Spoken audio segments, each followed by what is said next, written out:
Hello, everyone. I was going to say good evening, but I realized that it's not evening everywhere. You can say evening, morning, afternoon. Say the lot. Thank you, Auntie Jean and Tamika N, for giving me the opportunity to appear on this platform. My name is Beulah Coombs, and I live You're more than welcome. in the London borough of Croydon. I used to be a teacher, but I've been retired for some years now.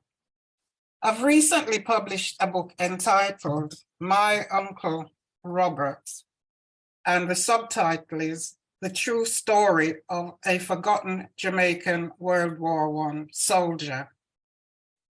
So before I tell you more about the book, I would like to share with you how it came about. So I was born in Clarendon, Jamaica, and my parents were part of the Windrush generation who came to Manchester, England in the 1950s, and I arrived to join them as a child in 1957. From the 1950s and thereafter, every year on Remembrance Sunday in November, my mother would watch the War Dead commemoration ceremony at the Cenotaph in London. She'd watch it on television, give a deep sigh, and make remarks about a brother of hers who had fought and died for Britain as a World War I soldier. And this was every year without fail. As she would put it, my poor brother dead in World War I.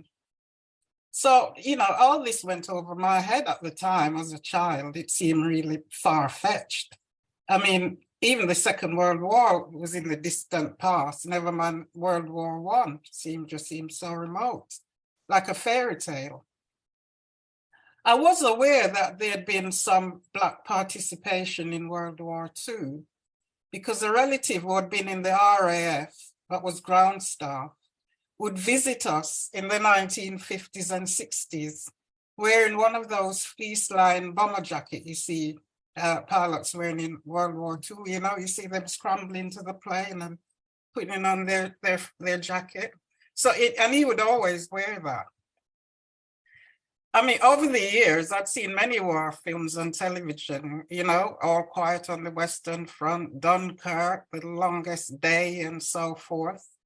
But I never saw any Black soldiers depicted in any of them, nor shown in any photograph I'd seen about the wars, or included in any of my history lessons about World War when I was at school. So I took my mother's annual lament about her brother with a pinch of salt. I wondered if she'd got it all right. So fast forward decades later, about 50 years or so. So in the 2000s, my family and I became interested in our history after watching programs like Who Do You Think You Are? And then I began to wonder about this brother of my mother's.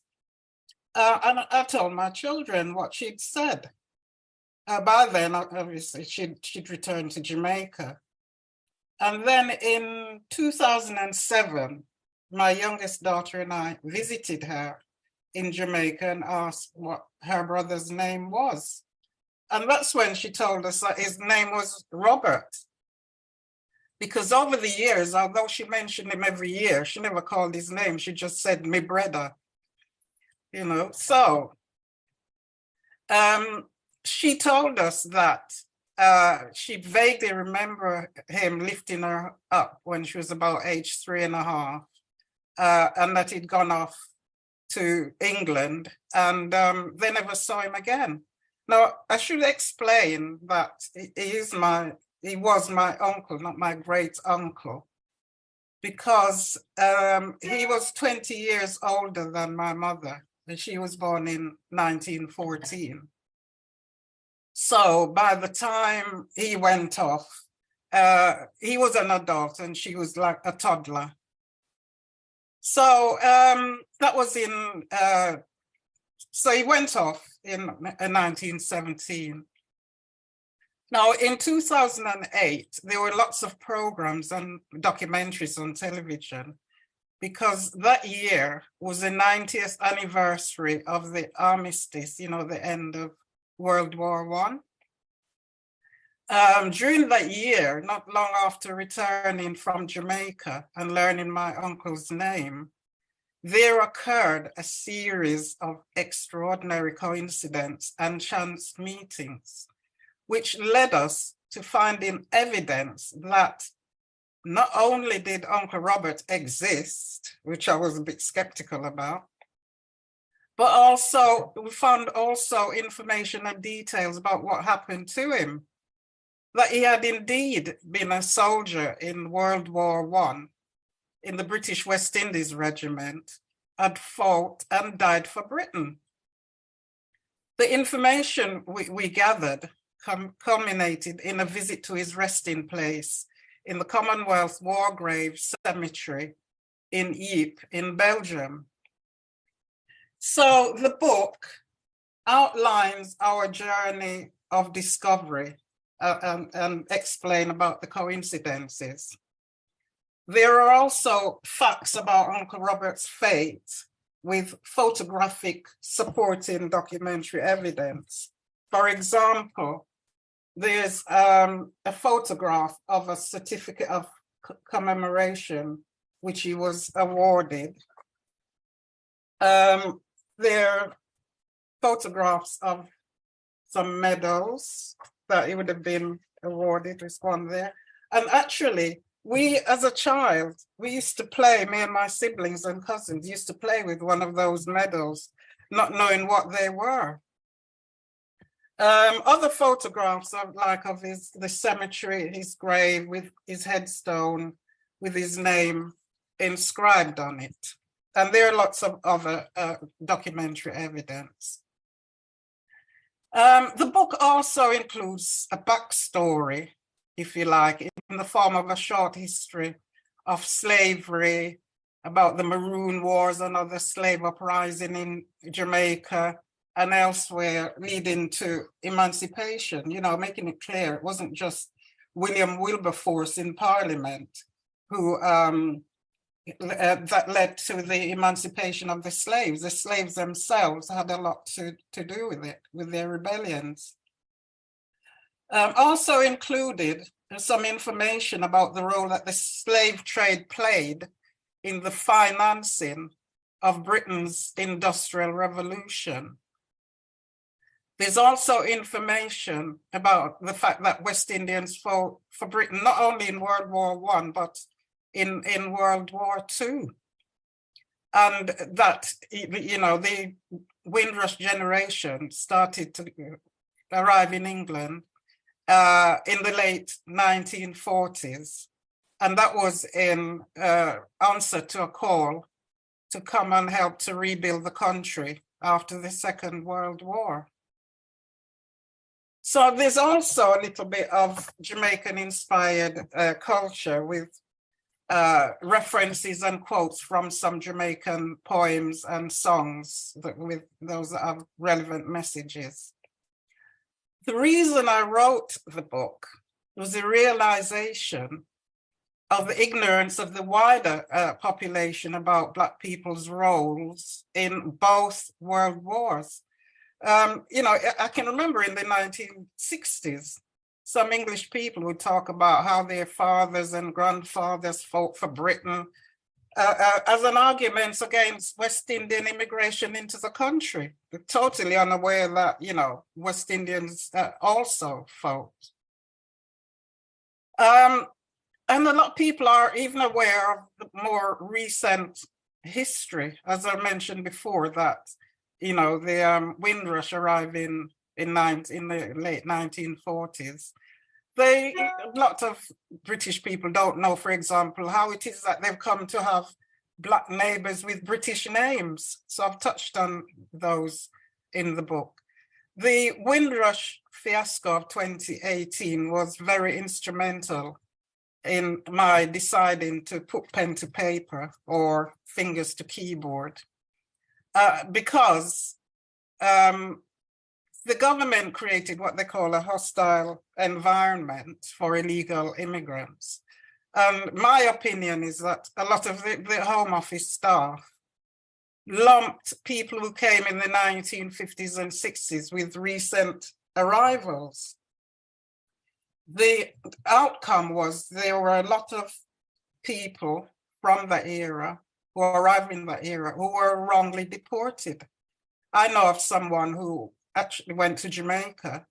He'd arrived in the early 1960s, went to a funeral in Jamaica and was denied re-entry. And, you know, in my mind, it's because of the ignorance about the history of Black people in this country, the recent history, 20th century history.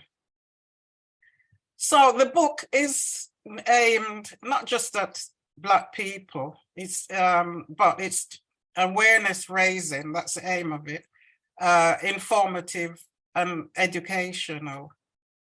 It's an easy read, as you can see, it's not a great big thick book. But I feel that Uncle Robert's story is British history, not just Jamaican history.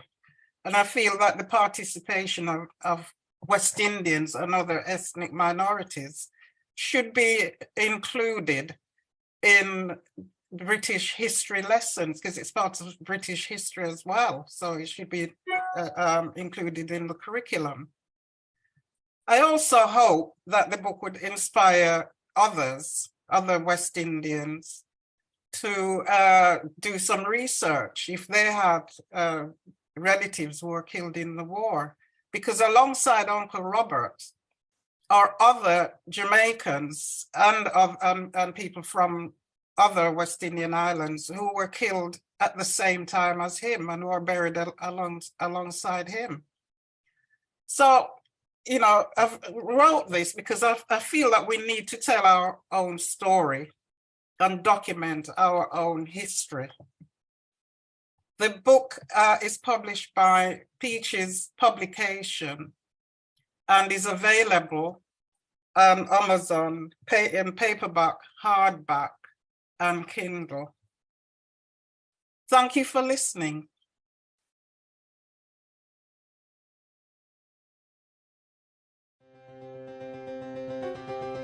It's Peggy. Peggy's got a word to say. You will be empowered as you conquer the day. It's Peggy. Peggy.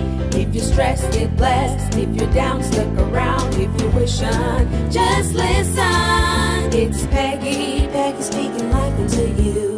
Fuel for your fire as you break through. It's Peggy. Peggy. If you're mad, get glad. Feeling low, it's time to glow when life gets sour. Get power. It's Peggy.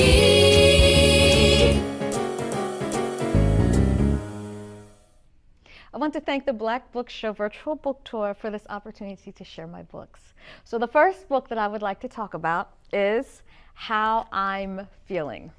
I love this book because it is a great resource for parents, for teachers, for clinicians, because children need an opportunity to talk about their emotions. A lot of times as adults, we try to repress emotions, we tell people how to feel and when they should feel it, but all emotions are okay. And all of us, adults and children included, need an opportunity to express those emotions. So this book is called How I'm Feeling. In the little intro portion that talks directly to the reader, it says, learning to identify and express our feelings is often overlooked. This book is created as a resource to emphasize the importance of valuing our feelings instead of repressing them. Using a mix of poetry and song, readers explore how feelings can be chosen and expressed in a way that encourages honest communication. The book includes a worksheet that can be copied and distributed as part of a curriculum, so readers can clearly pinpoint how they're feeling, why they are feeling that way, and how they're going to express those feelings. The sentiment is always that no feeling, even if it's uncomfortable, no feeling is bad. Yet we must choose ways of expression that value both the individual and the relationship. The book also speaks to each style of learning. For the visual learner, the colors and pictures for the book are bright and inviting, using characters that readers can identify with. For the auditory learner, there's poetry, maintains a rhythm, and a song is included that is simple and easy to learn, yet it still encompasses the ideas of the book. For the kinesthetic learner, the song allows for dance. It's got a great beat that includes emotions that go with the song. Sheet music for the song is also provided in the book, and the song can be also found on YouTube. My website is peggytrusty.com. We'll get to that later. peggytrusty.com. This book is a labor of love for family time, school time, and even in a clinical setting. Thank you so much for your purchasing this book and sharing it with others. Sincerely, me, the author. So the book, like I said, is characters you can identify with. It's got little kids, and it says, there's times to be happy, and there are times to be sad, right? We've all experienced being happy and sad. There's times where you feel afraid, and I'm going to save the rest for when you get it yourself. Okay, so the book also includes, we talked about the emotions worksheet in the back that can be copied and distributed, so we talked about that. And then, of course, all the words to the song in bold print are the motions that people can do while they're singing the song. Is it bold print? Oh, sorry. In parentheses are the little movements. And then sheet music for people that are lucky enough to be able to play an instrument, which I'm not. But if you can play, then you can play the song. Anyway, it is a great song. The song has a great beat. I did create the music for it. It's got this really nice little drum beat and stuff. And when you hear it, you can get up and dance and move around, do the motions, or just hop up and down, because some kids just want to hop up and down, and that's cool too. So check out the song and please enjoy it.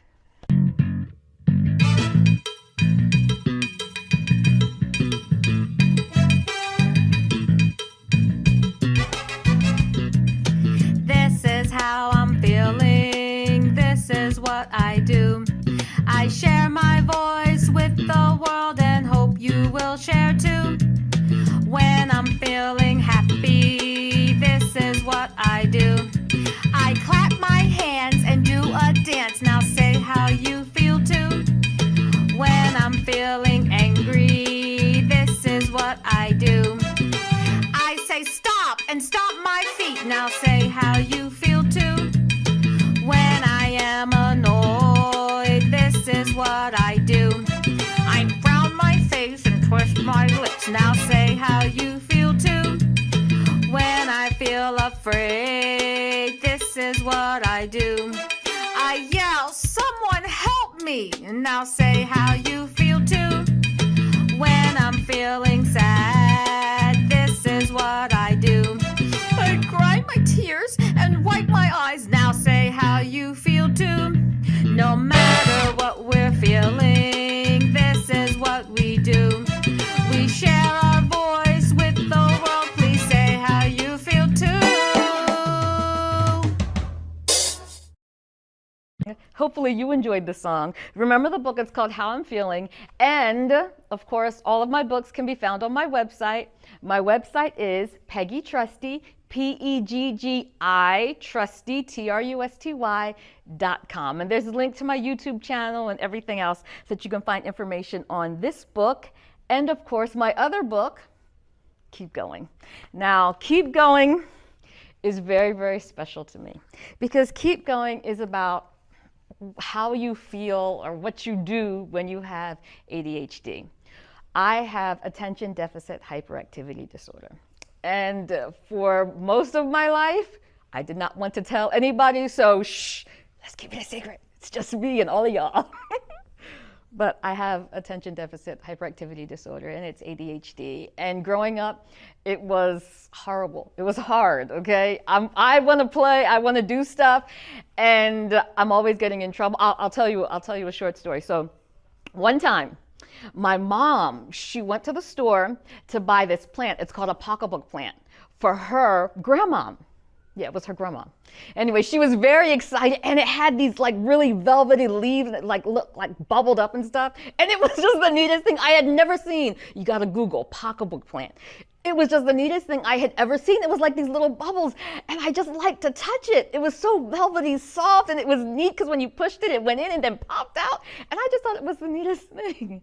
Well, my mom gave it to her grandma, and then she set it in the living room. I went in the living room and I sat next to the plant. And in my mind, it was just a pretty plant, like flowers. And when you see pretty flowers, what do you want to do? You want to pick them. So I picked one of the leaves off, the little petals, and then another one, and then another one. And then before I knew it, there were no more petals on the plant. My mom was embarrassed and upset. And I didn't even realize what I had done. I just wanted the pretty flowers. I didn't even think I was going to hurt my mom's feelings or anything. But I just kept going. I just didn't really think about it. A lot of times when you have ADHD, it's not that you're trying to be bad or trying to be mean or trying to not listen. Your mind has already moved past what someone has asked you to do. And we keep going. So my book is entitled Keep Going. And it's an opportunity for all of us to just experience a little bit of the fun in ADHD. There's this little rhyme inside the book, and it says, I'm going up and down and round and back and forth and south and north and east and west, and oh, I'm so tired, but I keep going. So let's just take a look, just a peek inside. So the colors are absolutely beautiful. That's one thing I love about this book. Beautiful colors. And so this says, I want to lay my head on my little soft red bed with a polka dot spread like my mommy had said. But here I am instead, just going. In fields of flowers with my superpowers falling down like showers.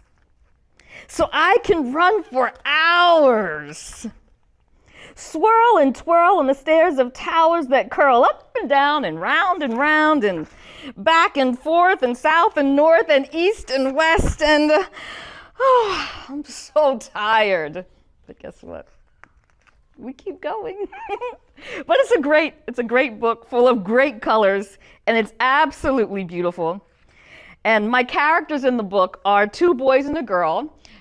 I did it that way because I have 3 children and 2 boys and 1 girl. And they always wanted a dog, but we didn't have one. Anyway, but this is my book, Keep Going. And it's a fun book, and it's just an opportunity to just enjoy what it might be like to keep going. But then there's another side of the book. We've been experiencing so many different things. And even with ADHD, you get so much heartache. So many people trying to push you down into a little box and tell you what to do and how to do it, and you just can't manage to do it. And so it's hard, and it makes you sad, and you might want to just stay to yourself, and you work with depression and all those kinds of things. But the idea is this: it might be hard, but keep going. But even if you don't have ADHD, and there's all kinds of issues that we're facing right now with COVID and just trying to come out and redo life, it's hard, but keep going. You might have troubles on your job, difficulties with family. Keep going. Go up and down and round and back and forth and south and north and east to west, and keep going. If you're tired, rest, but keep going. Once again, I want to say thank you to Makana and Sankofu and the Black Book Show virtual book tour. My name is Peggi Trusty. My website is Peggi, P-E-G-G-I, Trusty, Trusty.com. Hope to see you there. And yeah, you can email me and hit me up on social media. All that stuff is on the website. Thank you very much. Bye.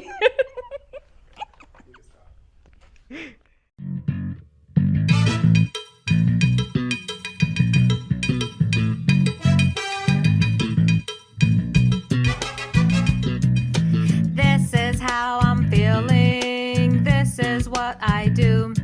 I share my voice with the world and hope you will share too. When I'm feeling happy, this is what I do. I clap my hands and do a dance. Now say how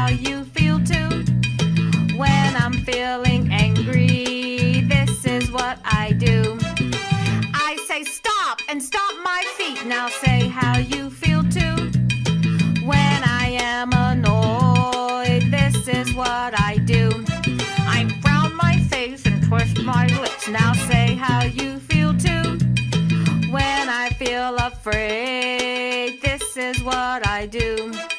I yell, someone help me. Now say how you feel too. When I'm feeling sad, this is what I do. I cry my tears and wipe my eyes. Now say how you feel too. No matter what we're feeling, this is what we do. We share our voice with the world. Please say how you feel too.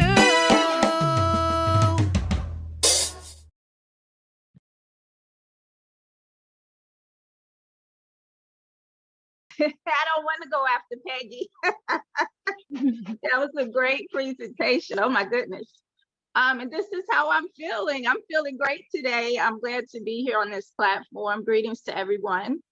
I am LaVonne Gravely Sanders. I am the founder. Can you guys hear me? Okay. Yes, we can. Yeah, Thank you. I am the founder and CEO of all things Woo We. Woo We stands for Women Helping to Encourage Women, Women's Empowerment for Women and Men. So I just reached for 2023, I'm going to focus on empowering, inspiring, and encouraging our men as well as our women.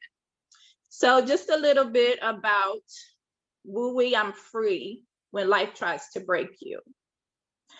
I would venture to say that most of us have felt like life has tried to break us a time or two or 10 or 100 in my case. And so the book is really an extension of Woo We. So what I do is I have women's conferences and retreats. And so this book is 10 chapters. It's a very short read. As you can see, it's not a very thick book at all. My screen looks fuzzy, so I hope it does not to you guys. It's However, fine. It's fine now. Okay, It was just for thank like you. 1 second, but when you're holding the book, but it's fine now. All right, I'm going to keep it still. So this book is an extension of Woo We, and I had a vision to share my personal life's journeys with other women in hopes to help other women, inspire and encourage that no matter what you go through, no matter what it looks like, you will get to the other side of that. And so I will start first by reading the back of the book, which gives you a brief synopsis. It says, growing up without my father affected my life tremendously. As a woman, when your father is absent from your life, you're constantly looking for love in all the wrong places. In this thing called life, there are ups, downs, and ins and outs. But when life takes you to the darkest places ever, what do? When you are going through the worst moments of your life, who do you turn to for help? Come with me on my journey of life trying to break me. I will share with you some of my deepest, darkest moments. My story is about broken hearts, broken souls, broken friendships, broken family, and broken spirits. If life tries to break you, just know that you can, and you will make it through to the other side. I think I came with the title, I'm Free. It took me about 20 plus years to get to a place where I was okay with some really hard decisions that I had to make for my life.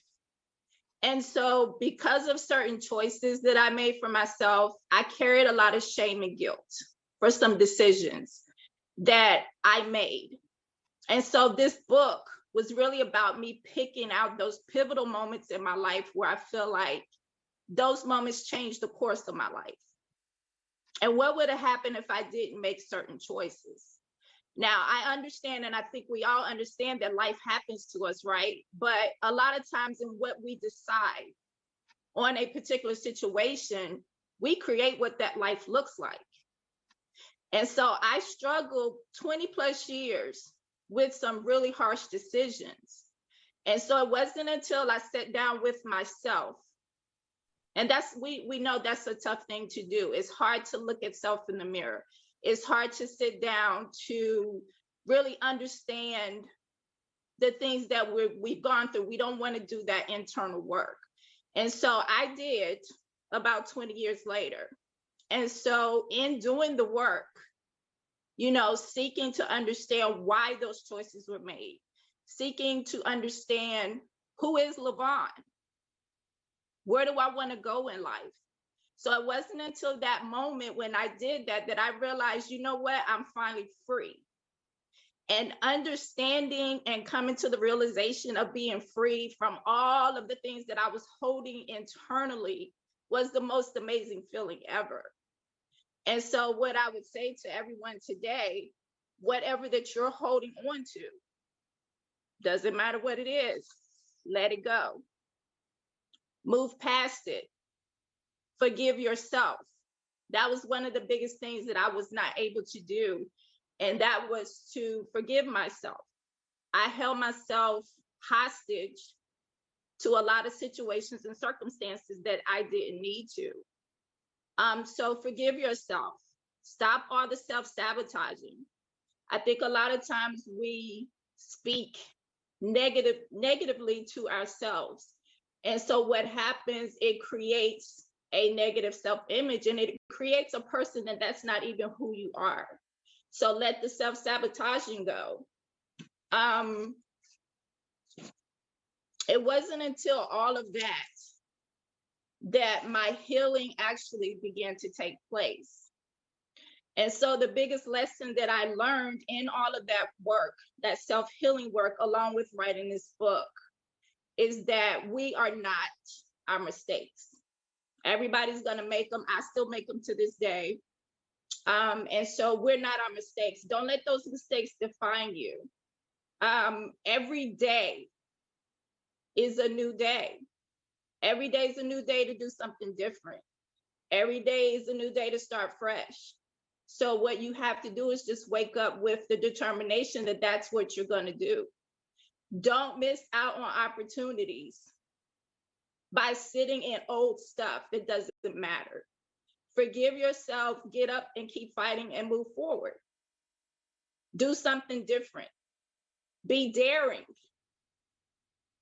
That's key. I dare you all to do something different. Do something that you never thought you would do. And watch how your life changes. So what I'm going to leave you guys with, hold on, I got to find it. We all have our designated journeys. And I believe wholeheartedly that what we go through is for others. I also believe that when we share what we go through, it helps others to get through. And so with that, what I would ask for all of you to do at this moment, if you would please open your mics for me and just say, woo-wee, and see how great you feel. Thank you.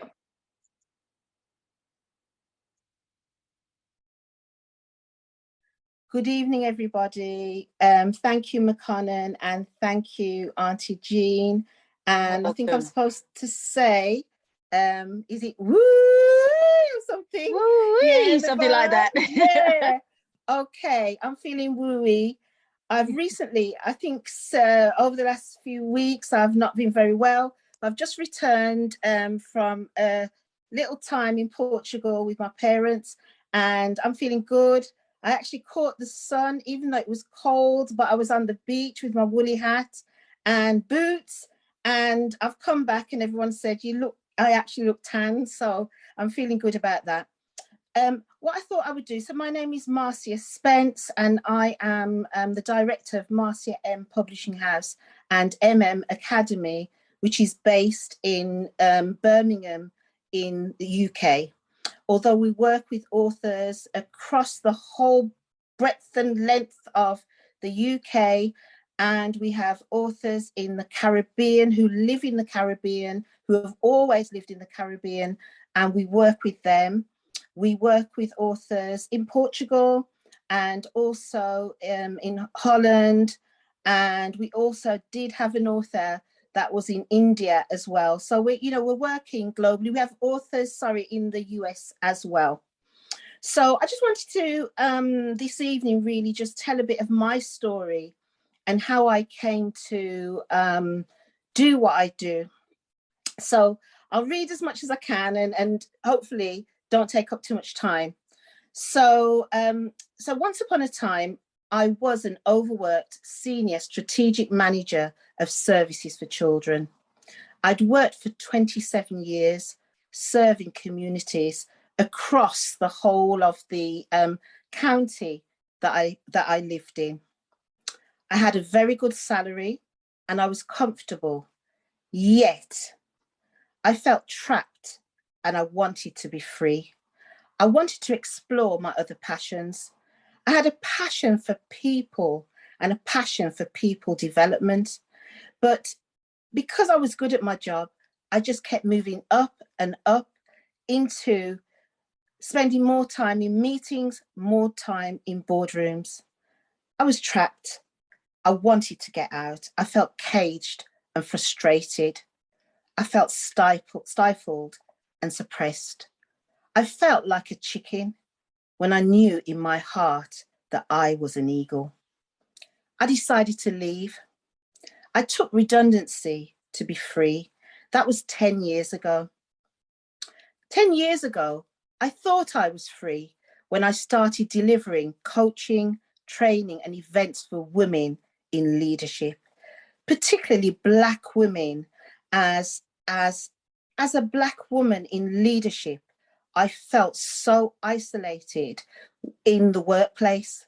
I was mainly amongst white men and white women, a lot of white men. And I knew that there was something else that we as leaders in the Black community needed. And so I helped women to offload emotional baggage, trauma, and to look at their limiting beliefs. Whilst exploring my passions, I became a radio presenter and I interviewed many people. One woman in particular I interviewed was a wealth coach. And at the end, she said to me, "You will never be rich working the way that you work right now with the people who you work with." You see, I had a giving to the community mentality. I gave away more than I made. I probably still do that now. I had a so-called business, but I didn't know how to make money. I needed a mindset shift. The next interview I did was with a group of Black female authors. They were doing a book tour across the UK. As they came into my presence, I felt that I was in a room filled with queens. They had such a presence, eloquence, and powerful confidence as they read from their books. I was in awe. As an avid reader, this was the place to be. And then I received an insight, a light bulb moment. And I realized I am a queen. I am an author. I must do this. I decided to write and started writing immediately. I was in agony. My favorite author, Maya Angelou, wrote, "There is no greater agony than a story untold." I was in agony. My transformation unfolded organically. I met a writing coach who encouraged me to write and also taught me how to self-publish. So not long after that, about a week or so after, I went to Jamaica, to the 5-star hotel, the Riu Hotel, for my sister's wedding. I purposefully packed an A4 notebook, some pens, and I wrote on the aeroplane. I wrote on the hotel balcony each morning.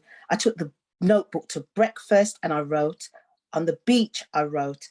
Everyone around me knew I was writing a book. I did sunbathe and drank cocktails, but most of all, I wrote. The drive to write consumed me. I was focused and disciplined. It had to be done. I experienced a release as the words filled the paper. I reflected on my life in depth and discovered myself. I learned so much about myself in the process. At the end of the 2-week trip, I had written 25,000 words, and that was just the beginning.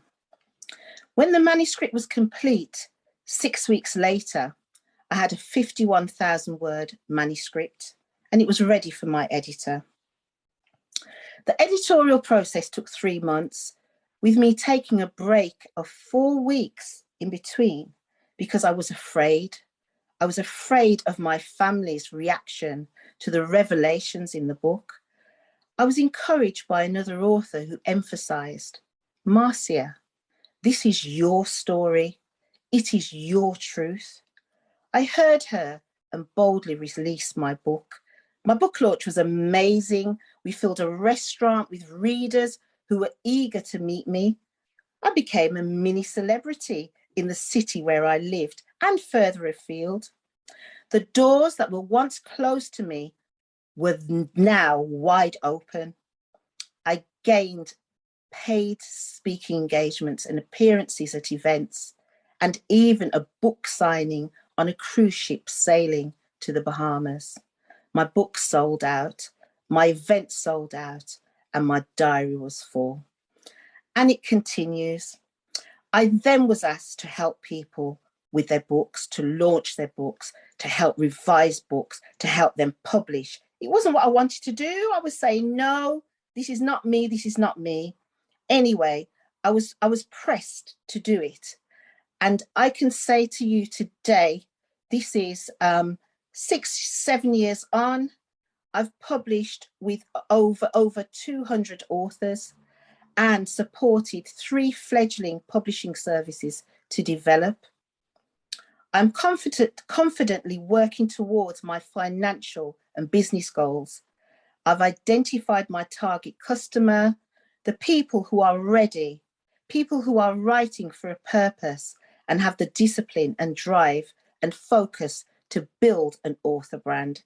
This is exactly what I'm working towards. This is the work that I'm now doing in partnership with McConnon, in partnership with lots of other freelancers, because I left my job to be free. I also needed to, I needed that purpose. I believe that I found my place in a position of purpose where I coach and coach people to write their memoirs. I coach people to write fiction. I help people to design their books for children, and we publish. We provide from illustrations, editing, design services, and we are continuing. We do provide marketing, and we're really working hard on developing our marketing services. That's a bit about my story. Some of my authors' lives have absolutely transformed. I'll give you a case study. Aria Reese was born in Angola, raised in Portugal, now living in the UK. Healing Letters is her no-holds-barred, candid account of her life and her healing of the child within. She submitted her work during lockdown at a time when she was not working. After the release of her book, she started speaking about parenting, narcissism, and healing. Aria now delivers paid talks at least every month. She's featured in multiple magazines and publications. Aria is a sought-after speaker who recently delivered a TEDx talk. She tells me her diary is filled with invitations to talk and sign books. Her life has completely transformed through writing her memoir, and she advocates, do not hide anything. Tell it all or tell nothing. And I'll end there. What I want to say to anyone who's considering writing any book, but particularly a book about your life, I agree with Aria. Tell it all or tell nothing.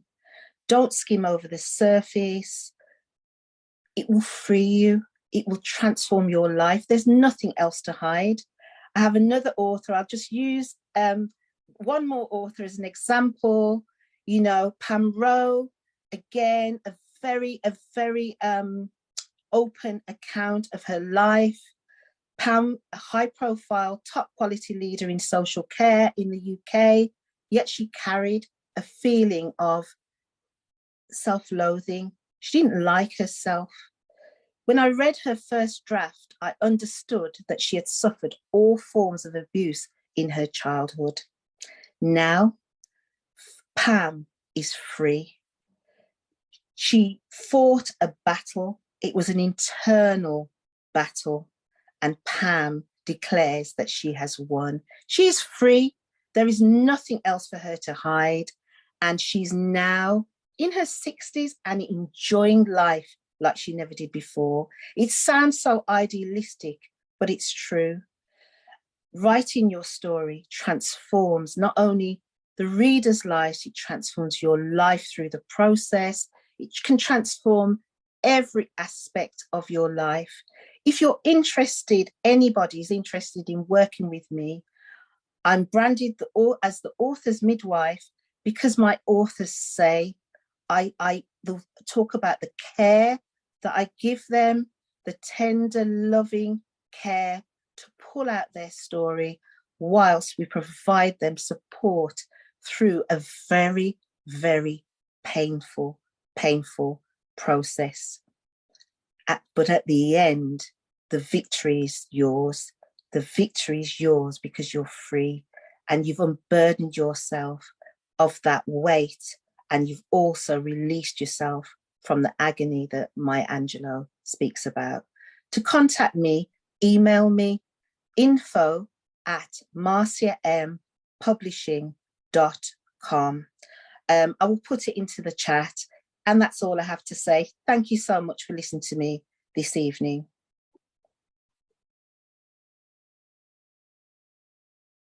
It's a pleasure listening to all the authors that have spoken so far.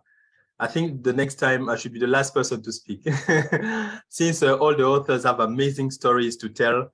I really love, I think, Beulah's message and LaVonne, including Marcia. It was really interesting. It was a very interesting story. So I'm Jarence Christian V. I'm the CEO of PTS, which is a translation company. We are one of the first translation companies in Ghana which focuses on African languages because we believe language is important and is key to communication in relationships. And speaking the language of your customers is the first step for a great relationship. For an author, I know all of us are really interested in writing amazing stories that everybody can listen to, everybody can relate to. We just heard LaVonne's story, which is a story that everyone can relate to, whether you are Black, white, or anything, including, I think the video we watched about ADHD. Some time ago, I thought it was only affecting white children. I'm surprised it's affecting everybody. So those amazing stories, those shared values we have, for us to share it through the world, I think we kind of realize that not everyone speaks English. Not everyone speaks probably French like I do, but for us to share that value, share what we have, the message we have, translation is very important. We have to get the message to other people in their own language. I wanted to give just an example of an African author, which is who has the most translated books, or the book that has been most translated for an African author. Achebe, the title of the book is Things Fall Apart. The book has been translated in over 57 languages. And this is a masterpiece in African literature that everybody actually has read, or if you've not read the book, you have to have a look at it in over 57 languages. Though it's an African book, it just kind of shows that the book has impact everywhere else, because we all have the same stories. We are all humans. We've all passed through certain stuff, certain things in life that we know our brother or anybody else would be interested in listening to. So translation helps us promote our values. It helps us also generate more sales, since most of us are authors. Those who are authors, they are interested in making more sales. It helps us also get recognition internationally. There's this tip about marketing, especially SEO. The moment your book has been translated in more than 1 or 2 languages, you actually rank high compared to other authors on the same topic.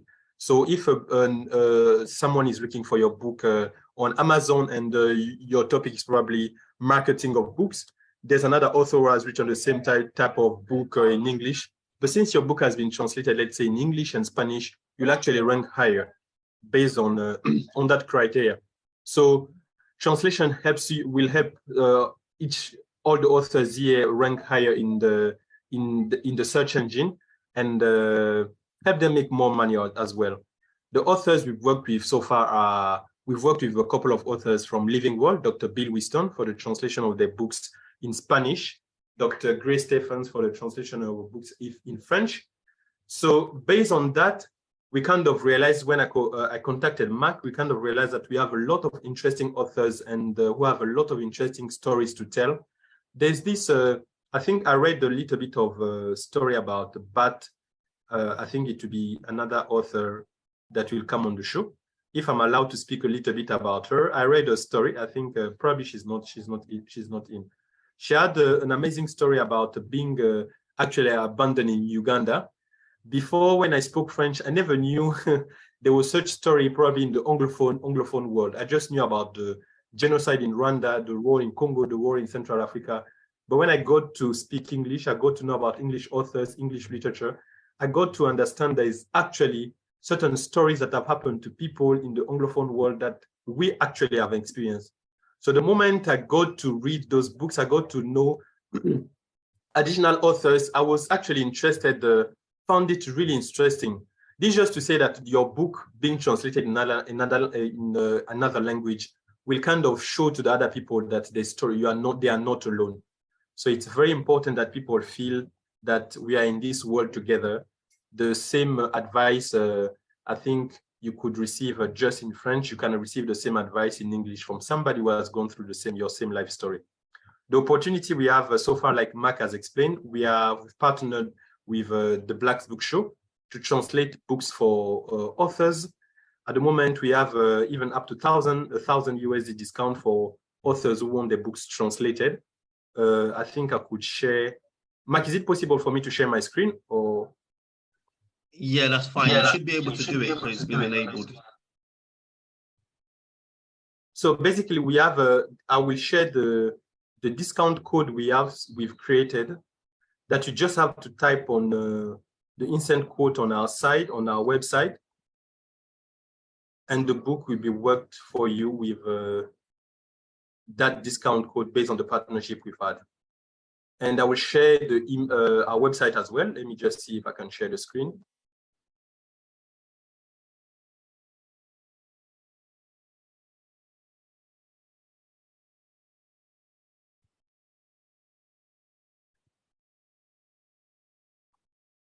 Can we all see my screen? Is it possible that we say yes or no so that I know where I am? Yeah, we can see your screen. You can, okay. So this is our website. I just pray it loads faster. So I will place the discount code we have with the Black Book Show. Black Books 23.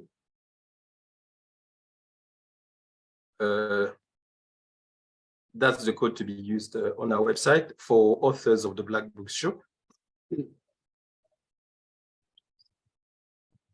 So the moment you're on our website, you can contact us. You can see our phone number. So on the instant quote,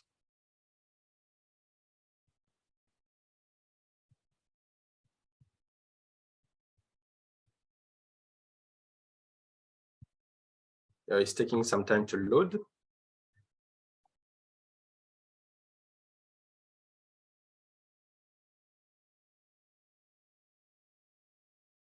On the discount, so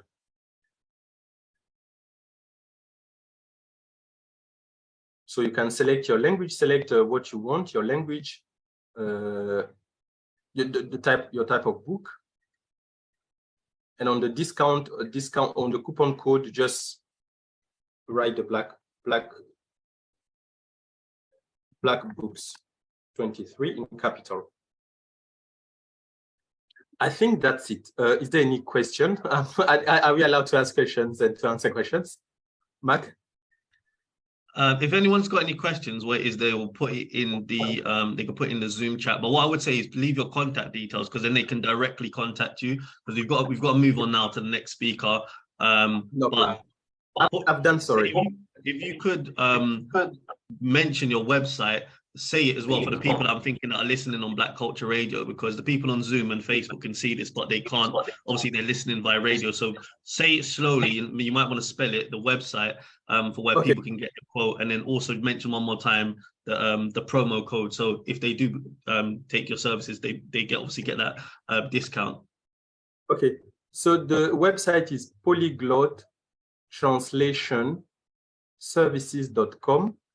Polyglot has a polyglot, translation for translation, and services.com. That's the website. And I've placed my detail on the live chat. My email address is jchristanvi@polyglot-translation-services.com. Hi, hello to everyone. I'm honored to be here. I am in the United States. I'm currently in Texas, and I am the author of a book entitled Human GPS, God's Perfect Script, The Fulfillment of My Why. And it parodies the global positioning system.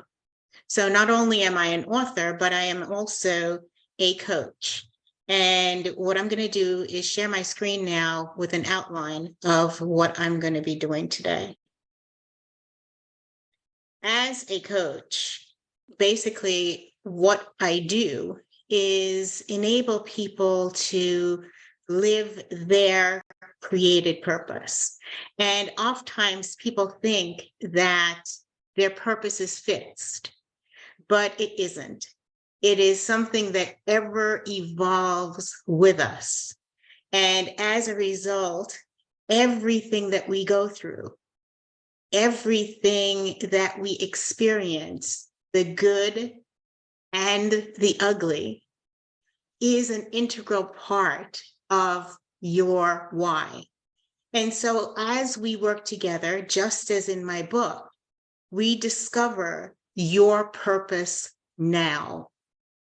And that's done through a sequential process. After we have solidified your created purpose now, we look at the values that you have to hold that crystallize your created purpose. What do you say yes to? What do you say no to? So that you can live in a place of authenticity and truth. Because very often, if we're in a place where we are not living in our purpose, there's a disconnect.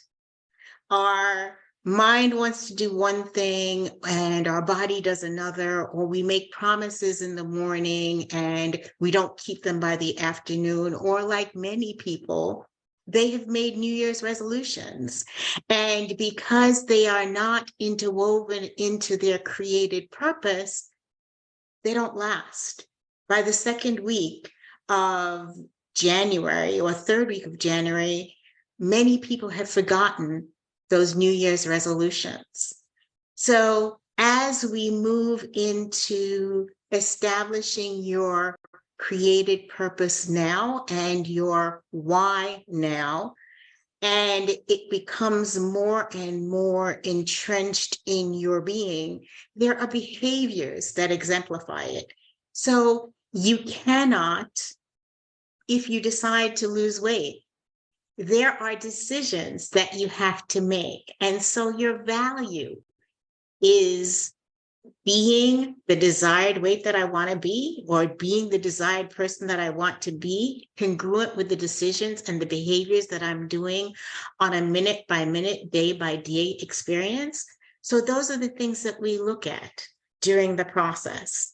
Just as the global positioning system, you have to log in your desired destination. And because you have locked that in, then the global positioning system goes about navigating you through. And the most modern ones are able to tell you if there's traffic ahead and if you're going to need to detour. So your behavior then begins to exemplify your created purpose. Along with that is your mindset. What are the things that you are saying to yourself on a daily basis?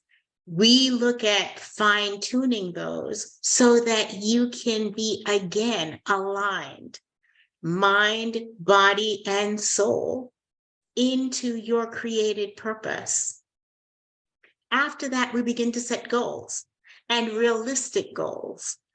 How are you going to ensure that the person that you're becoming is something that will sustain over time? So we make little modifications, all again in congruence with your why.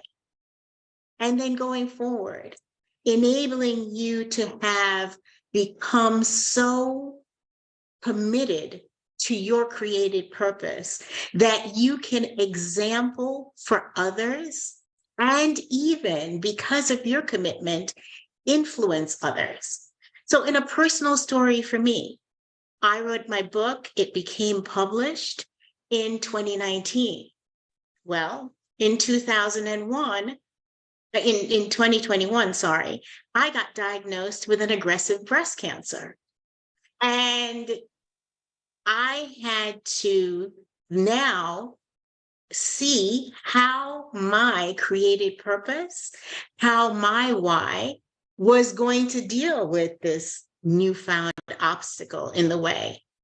And what I realized is because I had done the work previously of knowing my created purpose, I could live true even during my process, knowing that nothing had taken me by surprise, nothing was a mistake, nothing was, oh no, detour, I am off the charts.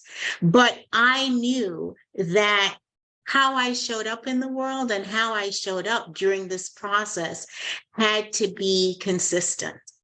So nothing gets lost. All of our obstacles, all of our stressors, all of our disappointments are an integral part of our created purpose. As I say, I'm an author, but I'm also a coach, and I am interested in helping you navigate to your created purpose. There's a QR code that will, the top one in black, will take you to my book, Human GPS, God's Perfect Script, The Fulfillment of My Why. And the one down below will take you, in the business card, will take you to my website, which is janetpalmer.com. That's janetpalmer.com. I'm available to help you navigate to your created purpose and take you from feeling not enough to a place of certainty, clarity, and confidence. I'm also reachable on Instagram and Facebook at dr.janetpalmer.intl, which stands for international, or LinkedIn at Dr. Janet Palmer. Thank you for the opportunity. Take care. All right. Good evening, good afternoon to everyone, wherever you're hearing me from. My name is Olabayo. Okay, I'm Nigerian, but I'm currently in Alabama, the US. I'm pursuing a master's degree in French linguistics. Well, I'm a bilingual poet. I write both in French and English, and also in my mother tongue, that is Yoruba language. So I'll be talking about my first collection of poems, which I published last year April. And after that, I also published a self-help book for teenagers, which I titled Developing Effective Study Habits. Okay, so about my first collection of poems, it was titled Tales of Meduse. Meduse is a special character I created myself. So Meduse is just a character that represents all of us. It represents every human who is facing one challenge or the other. And we can get to a stage in our lives where we just feel like giving up. And but when we look around and we still look at why we started, and we see that, okay, we shouldn't give up. We just have to keep going and keep going until we achieve our purpose. So the collection explores different themes that have to do with love, family, relationship, religion, society, and everything. So I divided into 3 parts. The first part is just a kind of picture of the person of Meduse, which is myself. And the second part has to do more with the readers, those who are reading. And then the third part has to do with the nation, addressing the nation, particularly my country, Nigeria. So I'll be reading from the 3 parts. I'll read 2 poems from the first part, 1 from the second, and then the third one will be from the fourth one will be from the third part of the book. All right, so the first one here is titled I Am Not a Dreamer. And I wrote this poem while, just like many of us too, when we were very young, at age 4, age 5, 6, 7, we had different dreams. We dreamt of probably becoming a doctor, a pilot. In my country, for example, your parents want to become a doctor, they want you to become a lawyer and all of those things. And we also had dreams like that while growing up. But when the reality of life, hit us, and then we realized that, okay, it's beyond just dreaming about it, just liking it. After, you can't just say you want to become a lawyer because you like the way they dress. You can't say you want to become a pilot because you like the way they fly in the air and all of that. So I wrote this poem basically on that, and it's titled I Am Not a Dreamer. So it goes thus. Being a science student, my dream has always been. Science is all about nature. The naive me thought in silence until my nightmare came in form of further mathematics. Becoming a good pilot, flying up in the sky and going from one nation to another was a dream, I thought. A good dream taken away by Sosoliso plane crash. Many uncoordinated supposed dreams I had until I realized that lasting dreams aren't born out of hopes, nor rely on frivolities. They emanate from a passion that bets on unshakable determination. If I follow it not, then it's not a dream. I don't desire to get wet, but fear the stream. I follow through with courage and break every fearful bondage. I am not a dreamer. I am a go-getter. Okay, so that's the first one. The second one is titled Depression, the Pressure. Depression, the Pressure. I wrote this poem, I think 2 years ago. I lost a friend, a poet, to depression. She was writing wonderfully well, and everybody thought, oh, wow, wonderful. We never knew she was actually writing things that were happening in her life. And she wrote about how she was going to kill herself. We all thought she was just being creative, and at the end of the day, we just found out that she was gone. So, depression, the pressure. And this is also to every man out there. People say, man up, man up, man up. You're a man. You don't have to feel sad. You can't be depressed. You're a man. Show that you're a man and all of that. So I wrote this out of that. I said, when I narrated to them my challenges, I was told I'm not strong enough to be a man. They thought I'm too weak to handle changes and told me I'm not fit for the race of human. To prove them wrong became my sole mission, wearing a smiling mask to cover my tears, and a bold raiment that showed perfection became the only way to hide my fears. I bore all my burdens, hoping to skate through, wishing to get healed before my deadline. Whenever they came asking, "How are you?" I would often answer with a smile and say, "I am fine." Until it became too much for me to contain. Taking my own life became my only resolution, as depression hit me like a fast-moving train. I cried hard for help, but I got no attention. And now, alas, on my sick bed, weeping heartily as I struggle to stop my breath from escaping, troops in a large number of people, friends and family, to show their love to a heart that is no more existing. Never wait till it gets worse before you show care. Never wait till all penny is lost before you share. Okay, so that's it. And the third one quickly is from the second part of the book, which is titled "Before You'd Be Gone." So this is a message to everyone out there. While you are still here on earth, what impact are you making? What are you doing that you be remembered for when you are gone? So it's titled "Before You'd Be Gone." When the songs of life shall be replayed, having generations yet unborn sit around to listen to the melodies, what will the lyrics say of you? When your living shall be displayed, having total strangers watch it like a movie, what feelings will they capture via the scenes? When people visit your history like a museum, do you care if they like to pose for pictures or just walk away? When your name is mentioned in your absence, do you care how well they will miss your presence? Tick, tack, ding, dong. Before it begun, have a positive impact documented in your name.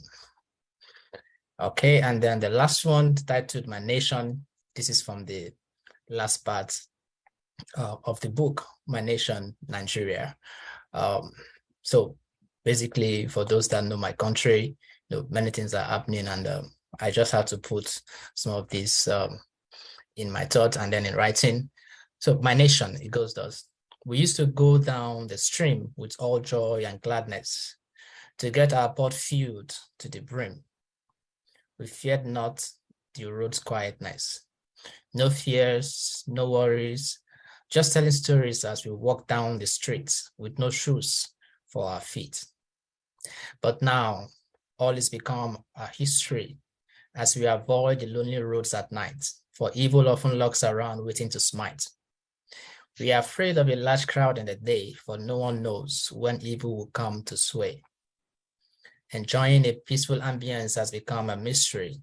Men and women keep running helter-skelter, not at the sound of a heavy downpour, but at the dictates of those who feed on the poor, while making them believe things will be better.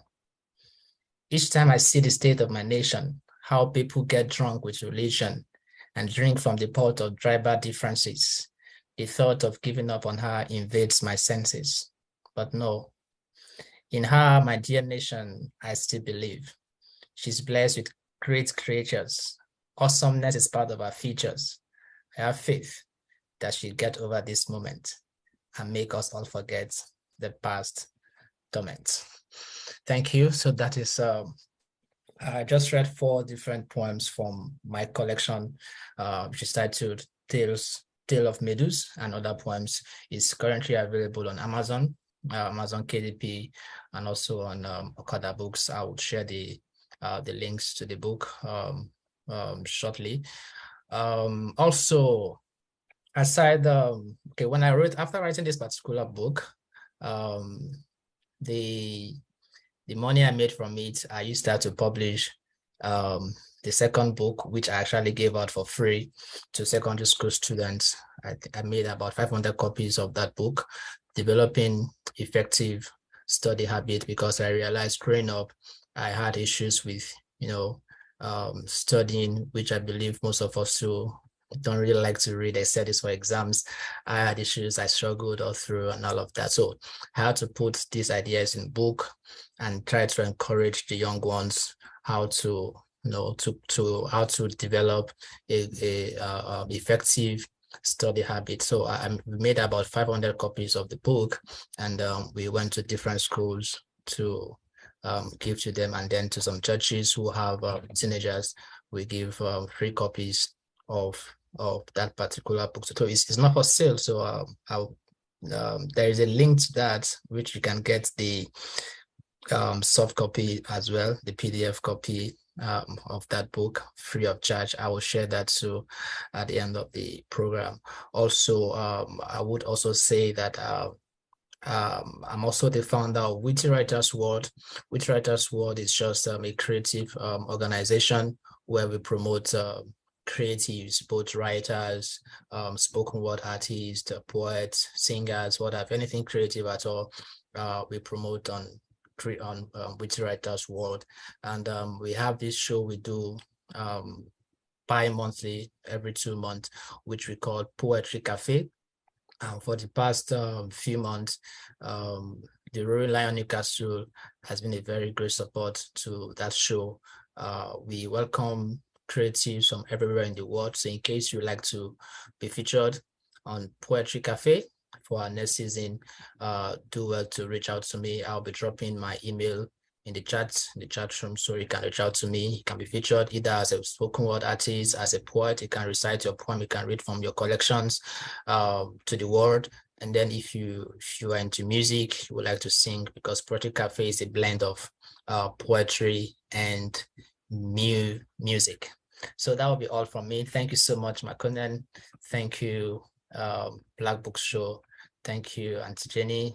Thank you so much. And I also like to appreciate my mentor, Tolu A Akinyemi, for bringing me here and giving me this opportunity. Thank you all. Thank you so much. Love you. Well done.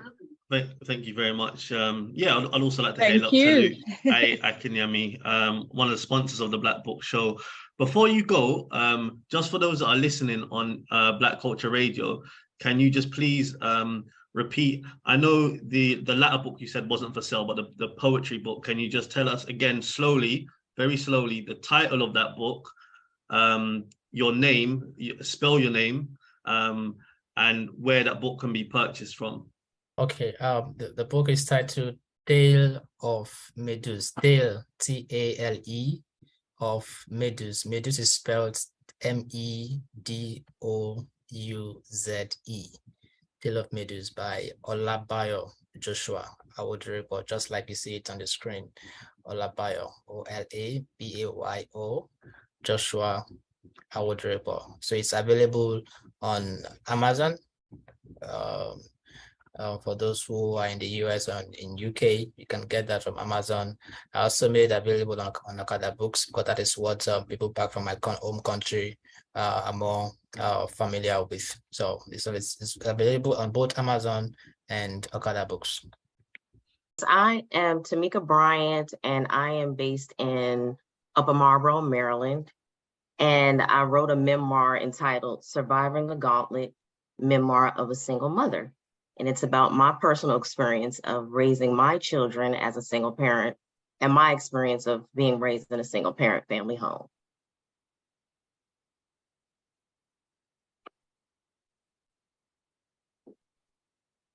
So if you'd like to continue and tell us, more info about the book.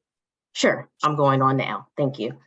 Surviving the Gauntlet, Memoir of a Single Mother is a book I wrote about my experience of raising my children as a single parent and my experience of being raised in a single parent home and the challenges that came along with both. I make an attempt to prove that being raised in a single parent home can and has proven to influence a child in such a way that the propensity to perpetuate another generational cycle of single parent child rearing is inevitable, which has been a very common thing within African American culture.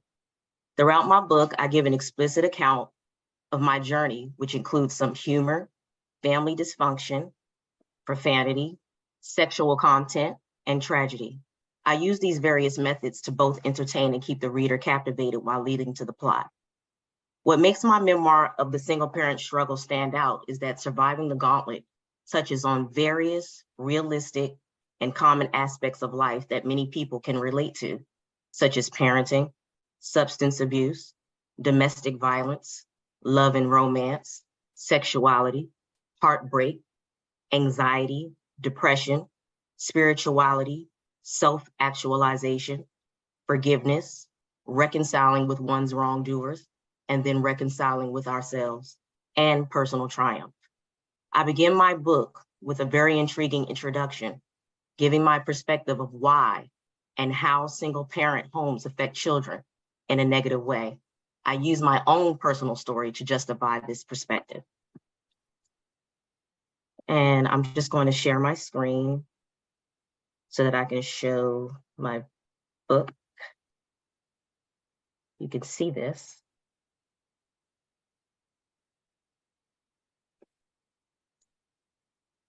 Can you see my book? Yeah, we can see it. Okay, thank you. So I'm going to just read my introduction. I'm reading my introduction because I believe my introduction pulls readers in and makes readers actually want to read the book. 75% of Black children in the United States are raised in single-parent family homes. For decades, the African-American culture has taken the lead of this disparity, with 1/3 of all Black children in the United States under the age of 18 living with unmarried mothers.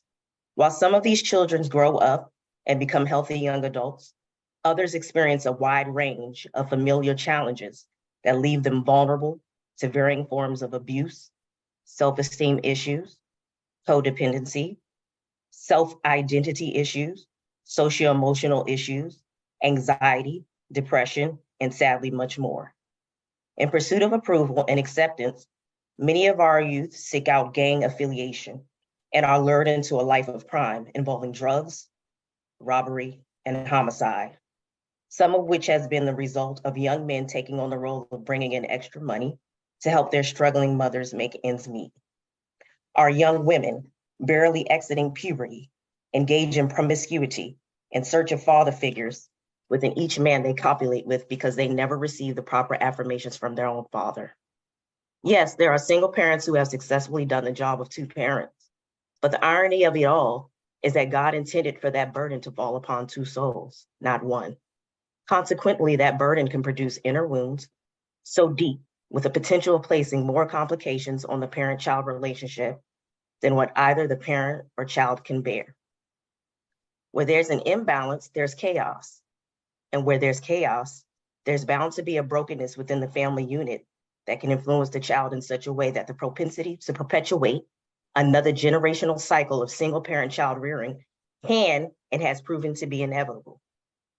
Yes, single-parent child rearing is a common occurrence within the African-American culture, but does this mean that we as a culture and society at large should treat it as a cold case and continue to accept it? No, I think not. This isn't a predestined fate handed over to our culture from our creator due to a lack of obedience, as some religions teach. It's a way of life that we have adapted to because we assume we don't have the answers. The truth is, there isn't a one quick resolution or a one-size-fits-all answer. We cannot swiftly undo something that has been around from long before each of us who are living today are born. It's going to take time, and it's going to take work on our parts collectively.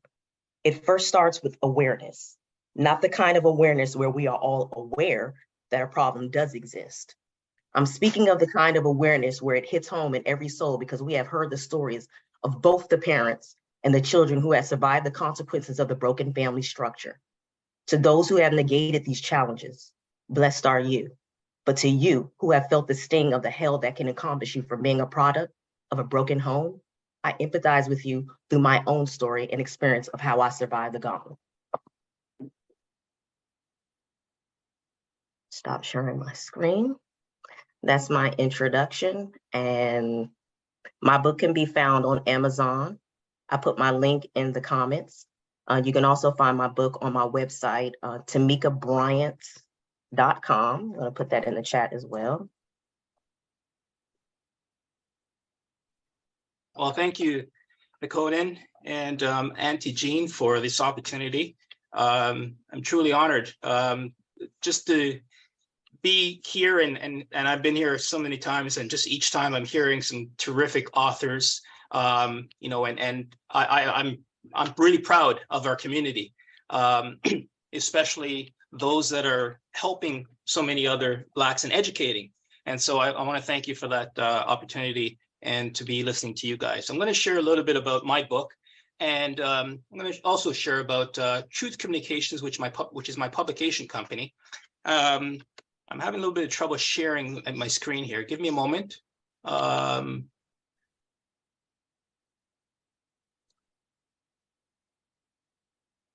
No, I have the ability to share, but Okay, you should have it now.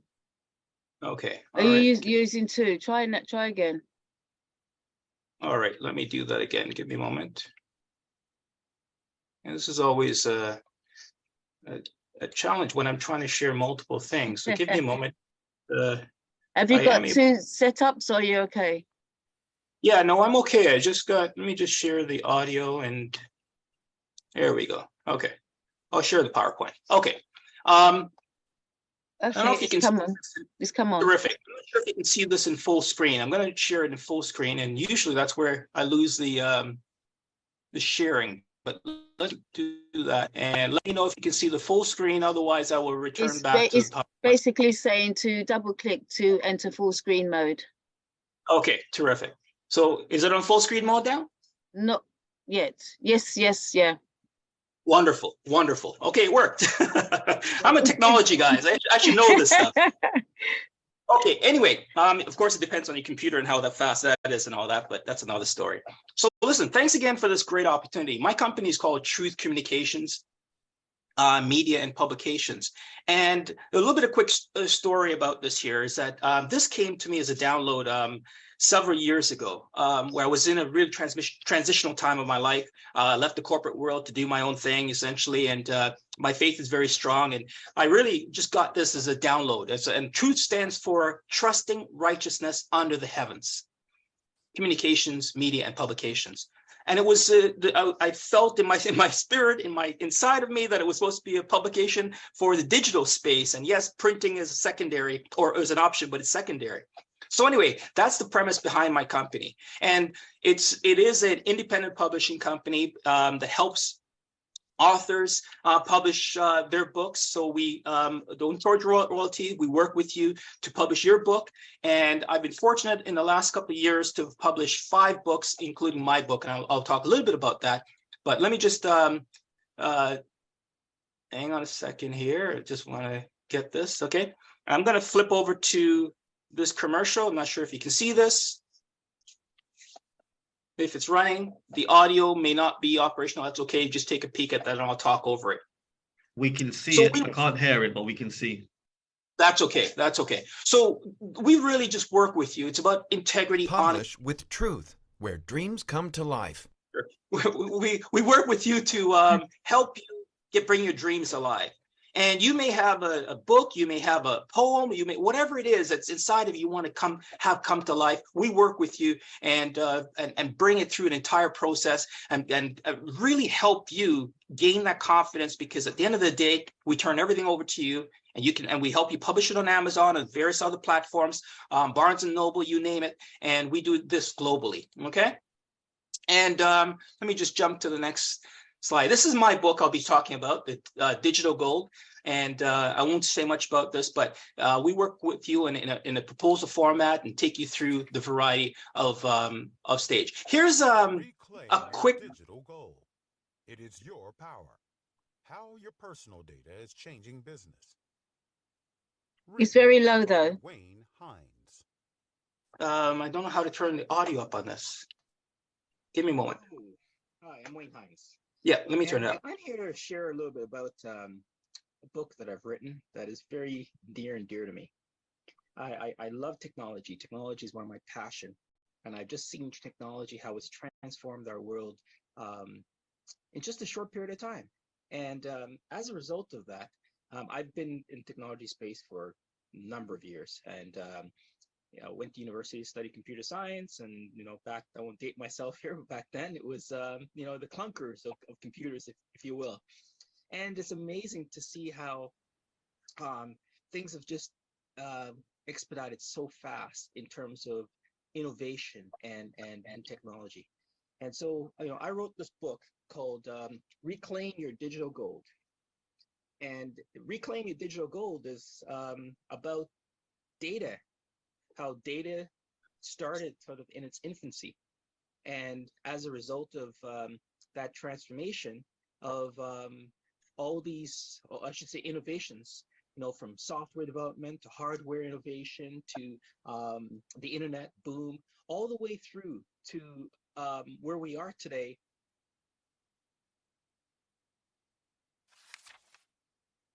I'm just going to jump ahead to a couple of points here, okay? This is my book. I'm just intertwining this with the platform. To Steve, my brother and friend, thank you for sharing in my season of deep inspiration and transition, but you left us far too soon. Mad love, my brother. Introduction.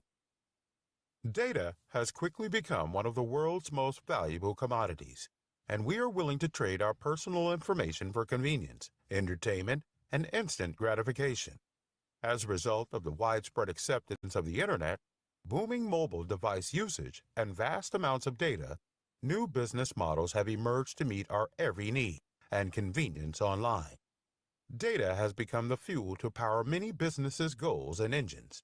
They collect, measure, and analyze it to market to people like you and me, based on our searches, behavioral habits, and purchasing patterns. Some of these companies provide enticing behavioral and habit-changing services that will result in irreversible social change. This book gives insight into the importance of personal data and how it is being used to shape the future of business and society. We will explore what the future of business and society might look like, as well as practical steps you can take to reclaim and reposition your data power.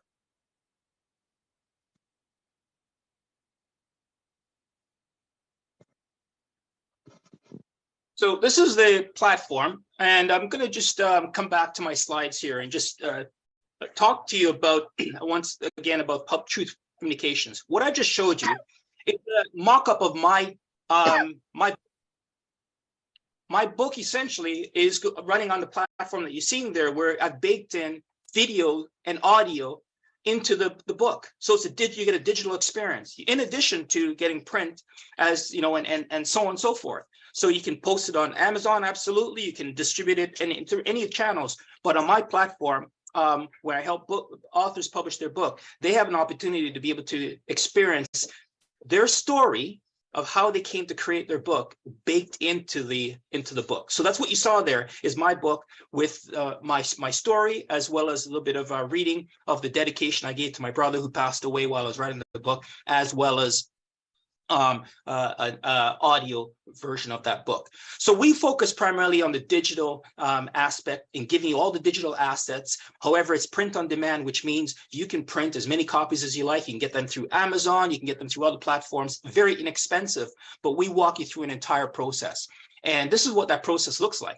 Authors manuscript comes in with the title into our engine. We walk you through the various obtaining the ISBN, proof editing, obtaining licensed images and illustrations of the book, whatever is needed to get that book to come to life, create the layout, the design, help you price the book so you can get maximum return, and of course, help you with some pre-sales or even promotional marketing, and of course, ultimately celebrate. Okay, so we take you through the whole journey of a book publishing process so that you're educated and you're very confident and you can focus on the result and the quality.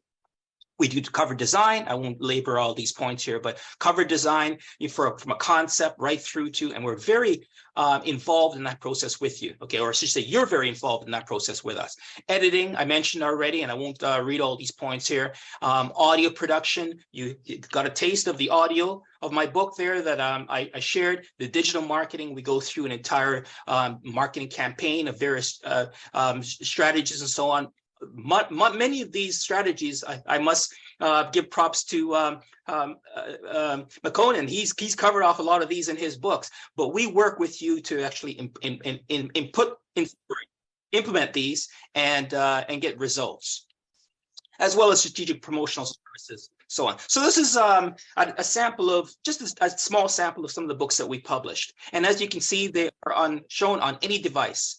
That's my platform that you're looking at. The one I showed you before. It will show up on or be visible, I should say, on any device, whether it be your tablet, your PC, your mobile phone. And this is my book in the hard copy, and of course on the digital platform that I just mentioned. Okay. This is I'm going to take you to a couple of websites real quickly to wrap up here. Okay. This is what my book platform looks like. I should say the bookshelf. And so you can, in addition to Amazon and all the other various places, you can place your book on our platform. We'll market and promote it for you too. And what you're getting here is a complete service. If someone buys the book, they get an email. They have, just like Amazon, like the Kindle version, I should say, of Amazon, and they can order that book and flip through the pages, just as you see in there on my book, and have that experience. And all of that is done on the platform that you see here with the bookshelf. Okay. And let me just, before I wrap up, I'm going to just do a quick news share, and I will put all this information in the chat so that you can have this as reference. So again, to go to my website, it's truthcommunications.org, and I'll put this in the chat. We have our upcoming book launch, actually, where we've published, these are the four ladies that we published their books, and we're going to be promoting them together next week. We're doing a wonderful book launch and celebration of these Black authors. It's so proud of the work that they've done and that we've done together. And then this is what the bookshelf looks like. All right, or I should say the online bookshelf. When you click on this, it takes you to the individual books where you can order them, and you get a link and so on and so forth. You can preview what it may look like on Amazon. All of this is on directly on the Truth Communications website and platform. And then just as let's wrap up here. That's just taking a few minutes to pull up. Okay, so there you go. You can order it just your shopping cart. You can order the book directly off of my platform. Again, that's the digital version. The hard copy you get off of Amazon. As you can see, my book is available on Amazon here. You can get a free preview of what it looks like on Amazon, and so on and so forth. Okay, so all of that is listed directly on the website, and we do that for you too. For you, as a part of our project with you, we actually do this exactly what you're seeing here that I've done for my book. We've done it for other clients and other customers. And this is where you go to get my book. If you want to get a bit more information, which will ultimately take you to Amazon, but there's a website here that is called Reclaim Your Digital Gold. Okay, and Reclaim Your Digital Gold, that is about your data, how valuable your data is, and it's being used to change business and remarket to us. All right, and I won't go into too much more of that, but you can reach us on Instagram, and all of this I'll put in the chat. My computer is just a little slow coming up here. Bear with me. All right. Yep, you can reach us on Instagram. You can reach us on Facebook. Why is that so slow? I don't understand why that is. Right. And then I'm just going to end off with just showing you a couple of quick things about your data, why it's so important. And what my book really does is really just exposing some of the things that's going on. Some of you may have already heard of surveillance capitalism. As an example, I'm not sure why Instagram is not working there, but here's a Facebook page. And this is a book that we published, The Little Donkey, called The Little Donkey. And you can see that on the camera there. Okay, this is a children's book. There we go. It's a children's book that we published, and 32-page high gloss. All of the illustrations, everything is done by us. And here you can see me flipping through the pages of this book. As long as my computer responds, it's just, I don't know why it's slow, but it is. Sure enough, it's not responding. It's just a little slow right now. So in the interest of time, I'm going to continue on to the other slides here. Yeah, my computer seems to be just slow to respond here, guys. I'm not sure why that is right now, but anyway, you can get my book on Amazon. This is what is coming up on the screen now. And you can see some of the ratings that are here, some of the comments. This is fresh off the press, by the way. This is only launched and released last month. And the feedback has just been tremendous because it's not a techie book. It's not a business book. It's really for the layperson. And some of the comments you're hearing here, you're seeing, relevant and informative, great read and insightful read. This is, a layman's, some people are saying it's a layman's handbook to really technology and how our world is changing because of technology. Now, in closing, this is what I want you to do, okay? For those of you that have your mobile or are on your PC, go to or type in Google My Activity, Google space My Activity, and you'll be shocked. Google has everything on you that you've done, depending on how your privacy settings that you've set here, which is some of the things I talk about in my book. These are all my activities that I've done. Just before I came on, I searched for data as the new oil, which I talk about in my book. And look, there it is. It's there. So any activity you do, including if you've been to places, it'll show you a map of where you've been over the last year or more. It literally has been tracking every time you have your phone on, regardless of whether you have your phone on or not. I have another video which I won't show. I don't have time to. But there's a video that's making its round on social media that shows you that if you have your phone off, you're still being tracked. And what happens as soon as you turn your phone on, all that data that's been collected on your phone gets sent to the mothership, Mother Google, if you will. And that's what some of the things that I talk about. So it's not just privacy. It's not just hokey pokey stuff and the internet and technology. It's really more about the value of data and what we're giving away for free is what my book is about.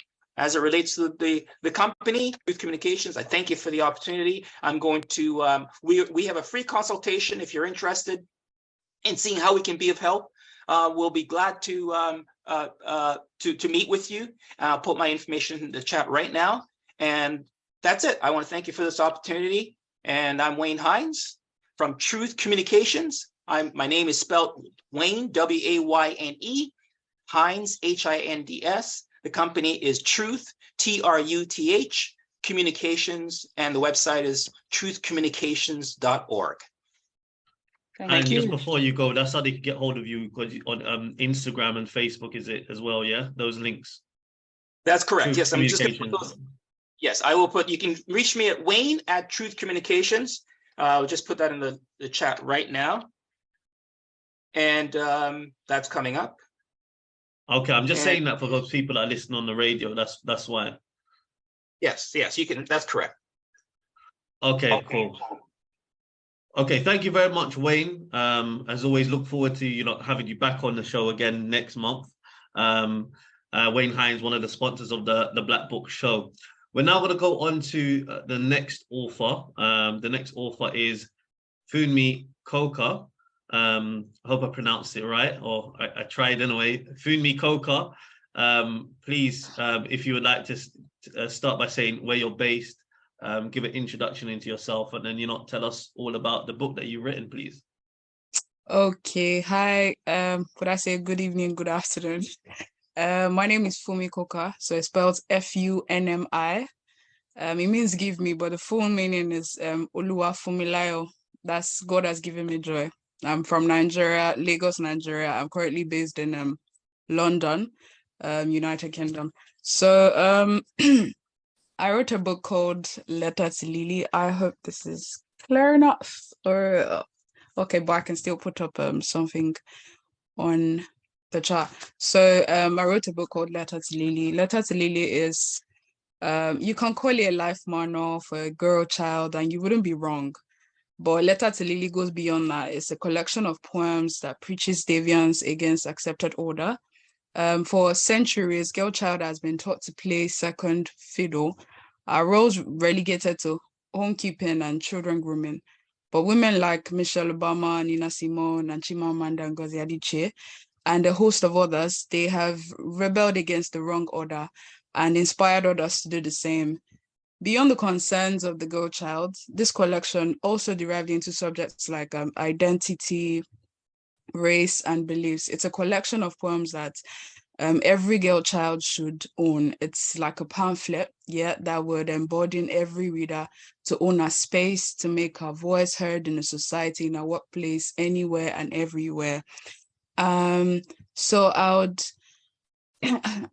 sorry, I would be reading from my book, Letter to Lily. I'll read like 2 poems. The first one is a request for the lost joy, or perhaps a complaint. I walk without tasting my gait, without my feet feeling the smell of the floor, without my hands and legs blowing kisses to the air, because I am a girl. I'm required to cuddle dolls and the pink gift because my vagina breathes under my thighs. I'm flogged to cook and embrace the heat because I am a girl. I do not pursue my passion, sports, because they are for boys. Because girl is the color of weakness, of shallowness, of shame, of timidity, of drooling smile like a drunk man. When will I be left to walk and taste my gait, my ego, my joy? Yeah, that's the first one. And the second one is a pint of madness. So say a woman has no grit. She cannot connect the dots. She's too soft for rigor. Like snowflakes before the sun, she melts. She's too weak. Keep her in a box. Call her your lover, the best frame in your gallery. She drinks to your sexuality. Madness. A woman is gold. Society is just too blind to see. And the pen is too weak to ink a prestige. Yeah, that's it. And I'll put the link. You can get my book on Amazon, Okada Books, like my other Nigerian person said. Okada Books is like Amazon for Nigerians. And then you can get on Roving Heights. And I'll put like a link tree on the chat box, so you can have like, also you can find it on the Roaring Lion Newcastle. That's my publisher is here. Yeah, so thank you very much, Black Book Show. It was so nice to be here, and this is actually my first time doing this, and I had a great time. It's short, but I really had a great time. You're welcome. More than welcome. Don't forget to put your details into the chat, and also speak out your details so those on Black Culture Radio can actually get in contact with you or find your book. Okay, so I'll put my email address in the chat box. Also, my email is funmi.coker96@gmail.com. That's my email address, but I'll still put the link, and you can get my book on Amazon. Just type in Letter to Lily by Fummi Coker and it'll pop up. Okay, if you'd like to repeat that as well, please, and a bit slower for those on Black Culture Radio. Okay, that's fine. So my email address is funmi.coker96@gmail.com. And you can look on, you can check Amazon for my book. That's Letter to Lily. That's letter, and then Lily is Lilly, and then Fummi Coker. Okay.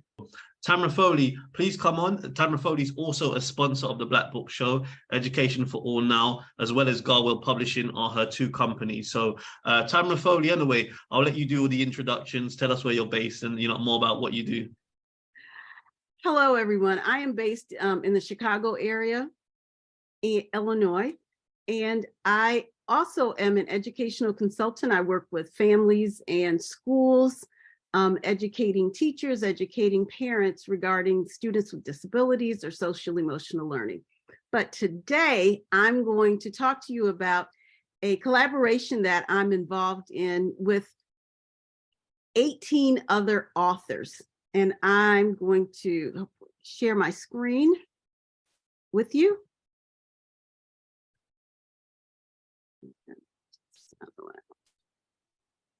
Okay. And can everybody see my screen?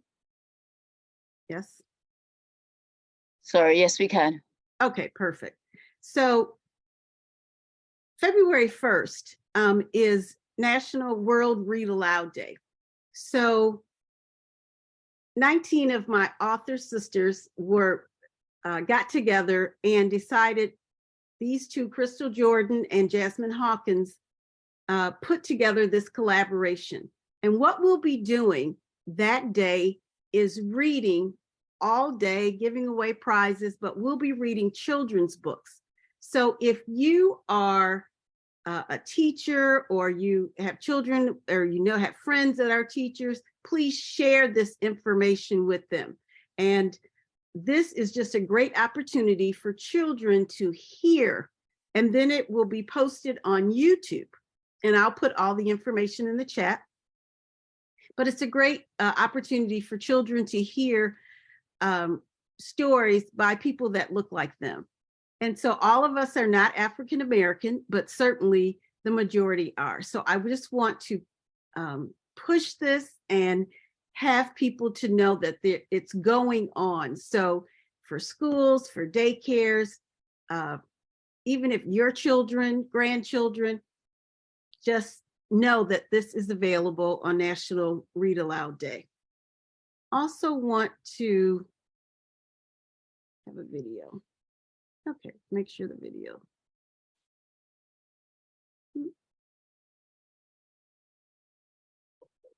All right, so let's see, the video's not gonna work. All right, so that was National Read Aloud Day. So just to let you know, so as an author, I do a lot of collaboration with other authors, whether it's a podcast or whether we do what we call Lit for SEL that we'll be putting together, and I'll be sharing with you next month. And just a lot of things that we do together to help promote each other and to promote our books, promote our publishing companies. And so we want to make sure that people know that as authors, you can't do it all by yourself. You have to collaborate. You have to get together with other people, because even as a publisher, we can't do it all ourselves. So at Garwell Publishing, we have opened up this year just some new collaborations, and that is now on our website. We've offered a lot of additional services starting this year. So we hope that people, if you know people that want to publish a book, that need help publishing a book, again, you'll retain all your royalties, you'll get your files, you'll get everything that you own. We don't do anything with royalties. And if you don't know how to get online and do things, we'll help and lead you through that. We are here to help people to take their manuscript to a book. So thank you very much. I'm going to, I'll put my information in the chat. So if there's anyone that'd like to reach out, or if you'd like to become a part of some of our collaborations, certainly we would love to have you. Thank you so much. I just want to say, for the people that are listening via Black Culture Radio, could you just say, the Education for All website, just Garwell Sure. Publishing website, and also the Cassie's Big Change. Just if you just say Right. those so they can also hear. Sure. So our Education for All now is education, the number 4, allnow.org. Cassie's Big Change is Cassie's Big Change. Cassie'sBigChange.com. Sorry. Garwell Publishing is garwellpublishing.com.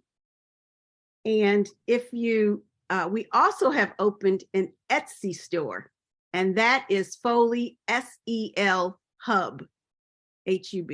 So all of those are where you can find our books and find information about the companies.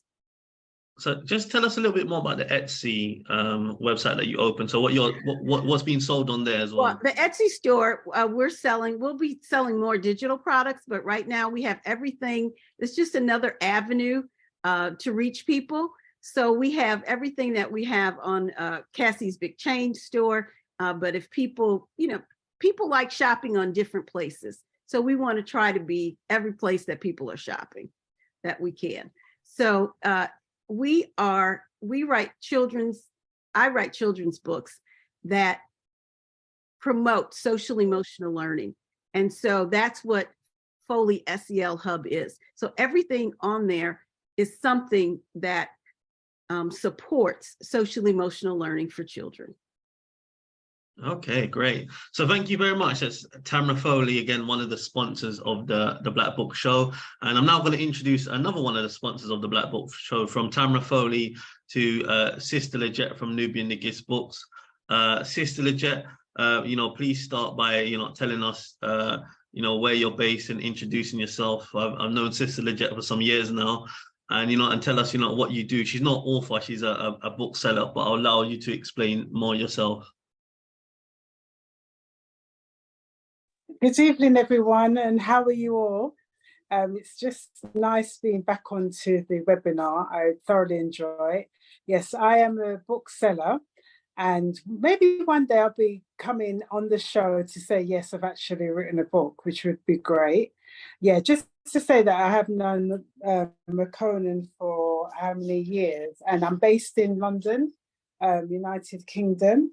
So just wanted to, I'd like to talk in themes of books, but just to mention Beulah, I loved what you had to say about the book, about a true story of a forgotten Jamaican, the World War I soldier. Now there is another book that's out talking about the pilots and soldiers of the Caribbean, but I'm not in my same usual place today, but I haven't got the book to show you. But that book's called Pilots and Soldiers of the Caribbean, Fighting Men of the Caribbean by Maureen M. Dixon. And that book actually... Oops. Unmute, yes. Hello? Yes. So apologies, that was me. I muted you instead of Beulah, sorry, because Beulah, you unmuted and came over. Okay. Right, Go Sister ahead. Lejet, if you just unmute now, because you're still muted, Sister Lejet, if you unmute. Okay, yes. Okay, can you hear me? Yes. So did you hear the part where I talked about the other book? Beulah, No, you'll have to start again. Best you start again. All right, here we go. Good evening, everyone. Good evening, everyone, and thank you again, McConan Sankofa, the Black Book webinar, and Auntie Jean's show as well. Thank you both. Love the collaboration. And as McConan said, we've known each other for years, and I've known Auntie Jean for a number of years as well. So this is really a beautiful relationship. And just to say that I am not an author. Maybe one day I'll come up, you never know, it might be this year, who knows?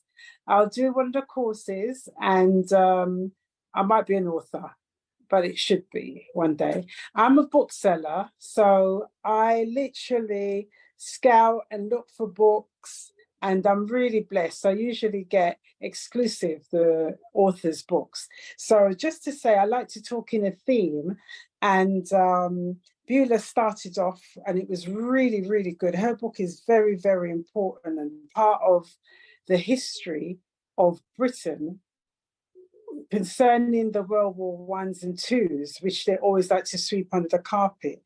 Now, there's another book that's called Pilots and Soldiers of the Caribbean, Fighting Men of the Caribbean by Maureen M. Dickinson. And she's done a lot of research as well concerning the soldiers and the pilots, and actually interviewed them and did a lot of research. So that complements. So I'm mainly, my genre is history, but I got a speciality. My niche is where I have individual authors talking about their life story, etc. And one of the things I going to talk about is what Tamika talks about with the trauma and everything else, and dealing with self and putting it in the book, and also what Marcia talks about as well. Being an established author, sometimes it's in you, but it has to be taken out. So it's always good to do research and about yourself. So another author, his name is Paul Cooks, and this book is called A Tree Without Roots, A Guide to Tracing British, Caribbean and Asian Caribbean Ancestry. That's that book there. Sorry about the lighting if you can't see it. Then we have to remember our history. We have a profound history, which always is swept under the carpet. Now, this author is Omowale Perth Hemeru, and he wrote 3 books concerning Pan-Africanism. And, right, I get it here. And what we actually did concerning the wars and being in the UK, Caribbean, etc., and our contribution, and we actually fought on the forefront in order to free ourselves. So he's written a book here called Pan-Africanism, The Battlefront, African Freedom Means Defeating Neo-Colonialism. Then he's got the other book, African People Abolish the Slave Trade. And the third book is Pan-Africanism, From Program to Philosophy, An Outlook on Liberation. And so, of course, we always, especially here in the UK and America, for repatriation, and of course, they owe us lots and lots of money, and we should just claim everything that we're entitled to. And of course, some of the authors on the board, you might not know about the Windrush, but that is part of our history here, and that we are fighting for reparations. So another author, a British author, is called her name is Barbara Ellis, and this is her second book, which complements the Pan-Africanism, An African Journey from Emancipation 1838 to 1948, the Windrush and the Mother Country. And so much things have happened to us all over the world, but one in particular in the UK that was really, really sad. It was to do with Lee Lawrence when he witnessed his mum being shot. And that's The Louder I Will Sing. And it's a story about racism, riots, and redemption. And of course, we need to look after ourselves and all the trauma and all what we've been through. And Leon Marshall has written a book called The Hidden Science of Melanin. Sorry, I did that one again. And I'm just going to stop. And have I used up my 10 minutes? You still have some time. Okay, right. So I'm talking about the contribution that we have done in the UK, the Caribbean, Africa, Canada, America, or wherever we are. We've always contributed, and our story's never been told. So I'm just absolutely proud of each and every one of you on board today, and those who are actual authors have put their story forward, because one book can change your life completely. And I like what Marcia said with that lady. She actually eventually put what she had gone through in a book, and now that's going to help so many others. That's magnificent. And I'm going to leave you with this book. Yeah, it's Brother McConan's book, How to Market and Sell Your Book, A Guide for Beginners. I actually read this and I thought, wow, it's a page turner actually. And there's one or two things I didn't know about, actually writing a book, but it's exceptional. So who knows, once I get on the course, then I might be the one to say, yeah, get your course and have my book as well. So just to say and round off, I thoroughly enjoyed tonight's session. Great authors. Wow, wonderful. And just to keep forward in the work that you're doing, because it is important and we need it, and you are leaving a legacy for the future generations to come. Okay, my name is Sister Lejet. The business is Nubian Nigist Books. And I do have an Amazon account, but I forgot to put it in the chat. I'm going to have to get the number for next time, but I'll leave my details that you can also contact. And I'm going to be a right old show off now. You can get the book from me as well. And the other book is in Ghana, but I know there must be a secret there. He's going to write Life in Ghana. But McConan, this is his second book. He wrote about the life in Gambia. So this is like actually encouraging us to travel and go back home. So it doesn't matter, just close your eyes, put a pin on the map of Africa and just go home. So well done, Brother McConan, you know, in your works as well. And Auntie Jean, in her works, trying to do as much as she can for the Garvey village. And donations will be very, very welcomed in order for her to further her works. It's a lot of work, so you can also, I know Auntie Jean will put that in the chat in order for us to, for you to go and have a look and see what marvelous work she's doing. And yes, McConan, I think you need to send us some sunshine over here. We need it. It's been very, very cold. So yet again, as I said, I will put my details in the chat, and thank you for listening, and just keep doing what you all do best, is writing, publishing, etc. That all goes with books. Okay, take care.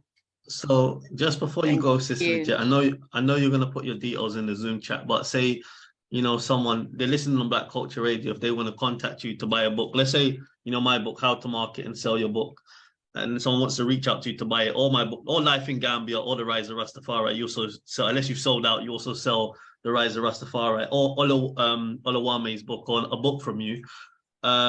Yes. Just repeat, you know, the email address, how they can contact you, or if you want to give out a number, just say it a bit slower and I'll do say the email. names. Okay.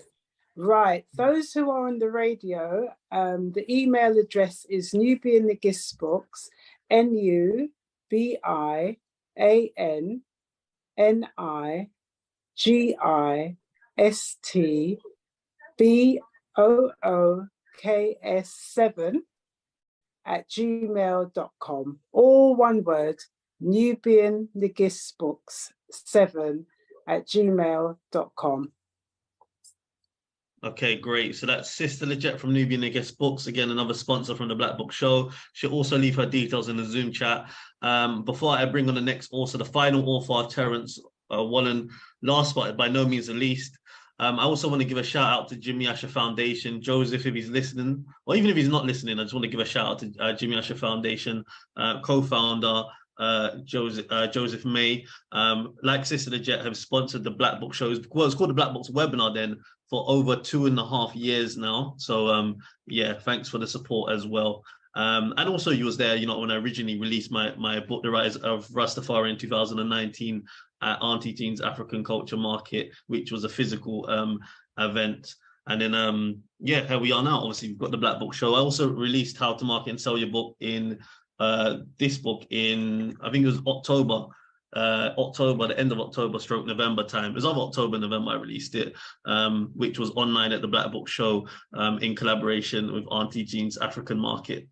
Right, Terrence Wallen, you have 10 minutes. So Terrence, I want you to come on. Terrence is, I want to say a veteran of the Black Book Show. He's been on there several times, so he's used to being on this platform. So Terrence, he's written a few books. I'm not sure how you want to do it, whether you want to concentrate on one or, you know, tell us a little bit about each of the books. But you know what, it's up to you. You know, the 10 minutes on how allocating how you want to, you know, deliver your speech.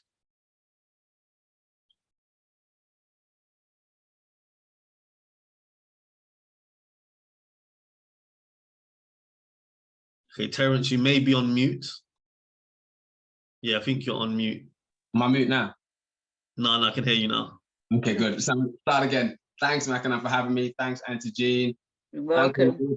All the other authors as well that are here, man. It's been inspiring as well to be surrounded in the same platform as such great authors.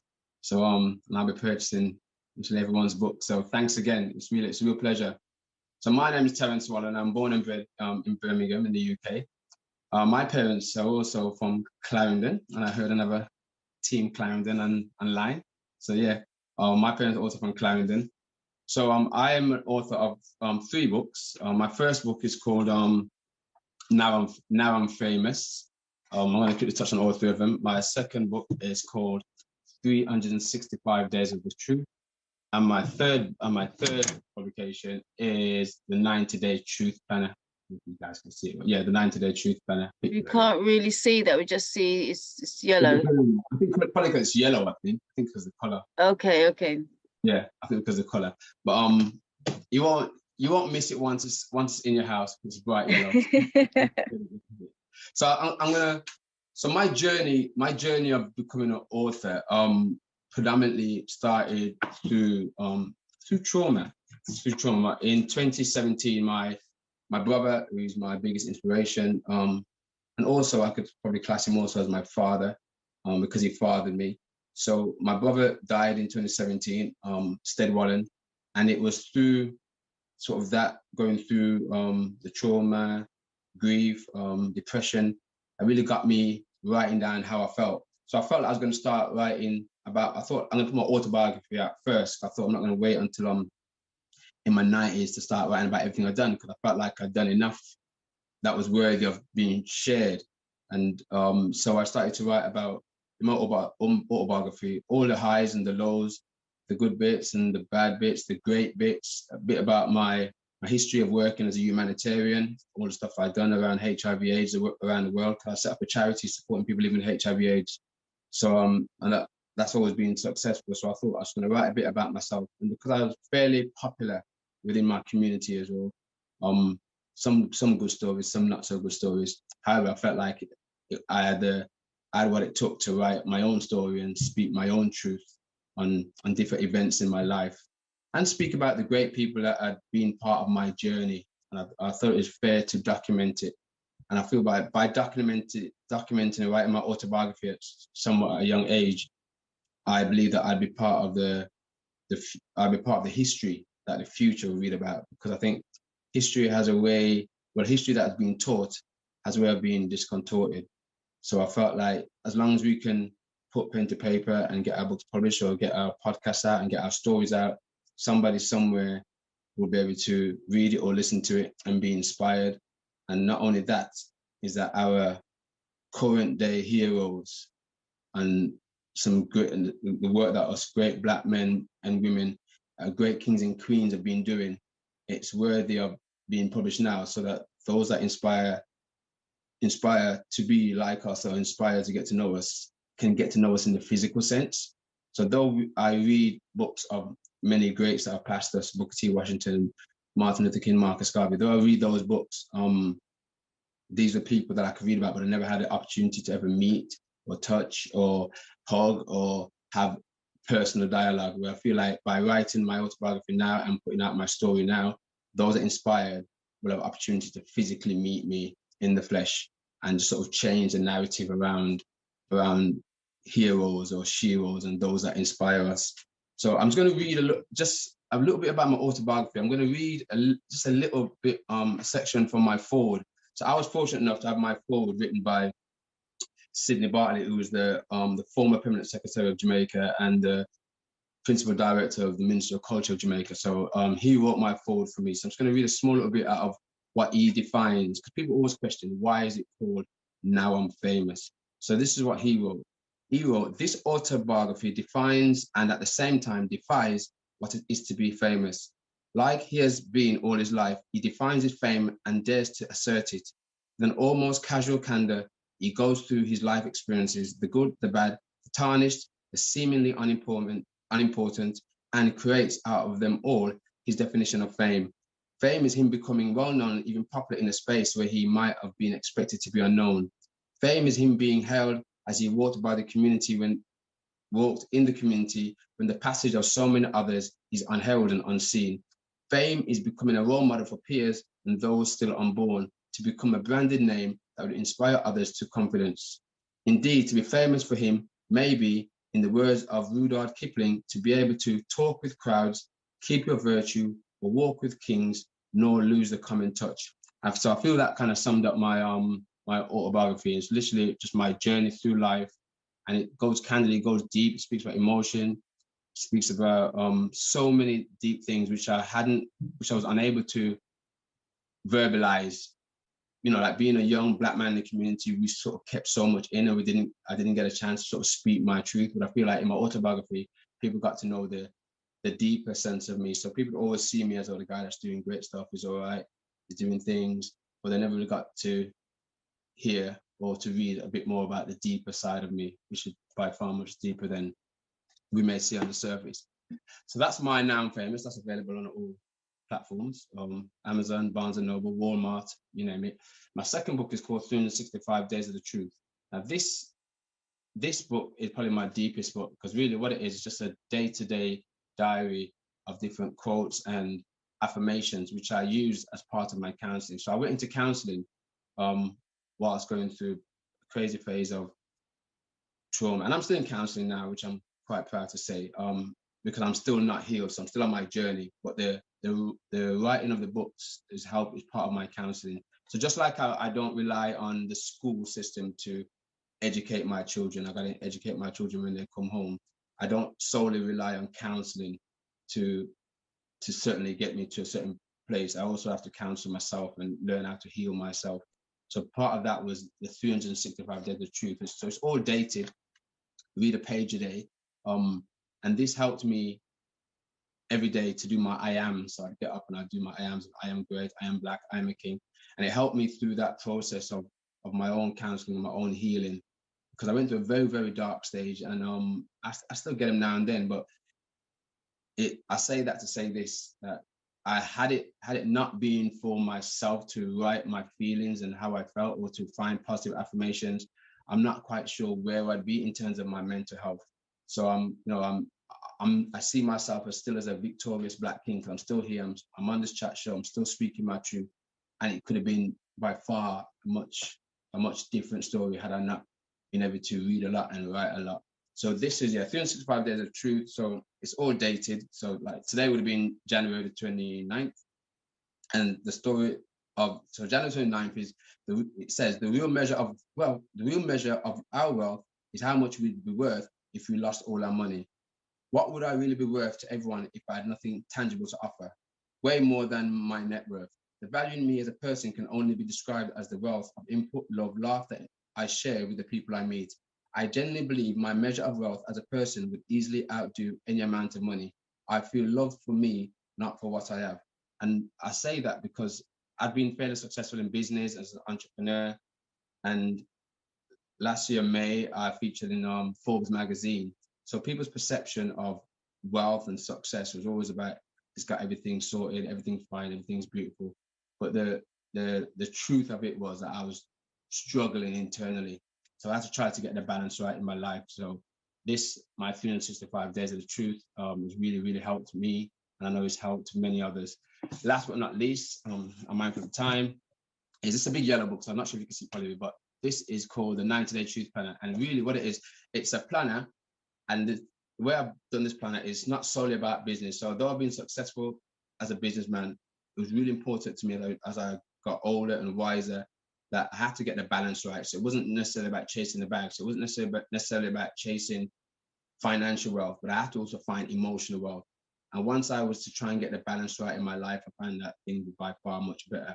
So what it does is say, if I can spend, at one point, if I spend 5 hours just working and chasing the bag and trying to be successful, I can spend 1 hour going to church, or 10 minutes meditating, or 5 minutes in prayer, or take 3 minutes out of my day to phone a loved one and say I love them, or to holler at someone and say I care. So the planner is very much, it's just trying to find a balance, people trying to find a balance in their life and making sure that the balance works. So I think there's so much pressure today, especially with social media and other platforms, if not used correctly, and the younger generation chasing the image of sort of looking wealthy without being wealthy. So there's a pressures to, but I'm saying you have to get the balance right inside before you can show any kind of balance, beat back balance otherwise on the outside. So the 90-Day Truth Planner is a planner which gives you It's a day-to-day planner. It's over 90 days. I thought I'd keep it kind of short. I think it's easier to sort of set your goals over 3 months as it is for a whole year, like someone mentioned earlier on around how we do our New Year resolution. So 90 days, get it sorted, and buy the book again, or just work it over again. But that's really my those are my 3 books. So it says all available on Amazon, in Walmart, Barnes & Noble, New York. So if you put in Terrence Wallen in Google, Terrence is spelled T-E-R-E-N-C-E, so 1 R in Terrence, and the surname is Wallen, which is W-A-L-L-E-N. And I just want to say thanks. Before I leave, I'm going to send a big shout out to those individuals who have helped me through this very trying journey. I send a big shout out to Sydney Bartley, who's my, really my inspiration, has helped me, guide me. I thank God, to the spirits, to my mom, and to my big brother Stead, who has got me to this point in my life. And I just want to say to anybody out there who's listening, that if at any point you feel like things are hard and you can't make it, find someone to speak to, or get into counseling, or speak to someone, or do what works for you, but just don't suffer in silence. I found pleasure in writing and solace in writing and reading, and I just encourage anybody else that may have gone through traumas of depression and anything else to find their solace, and find their space, and find their truth. So that's me. Thank you very much, and God bless you all. Thank you.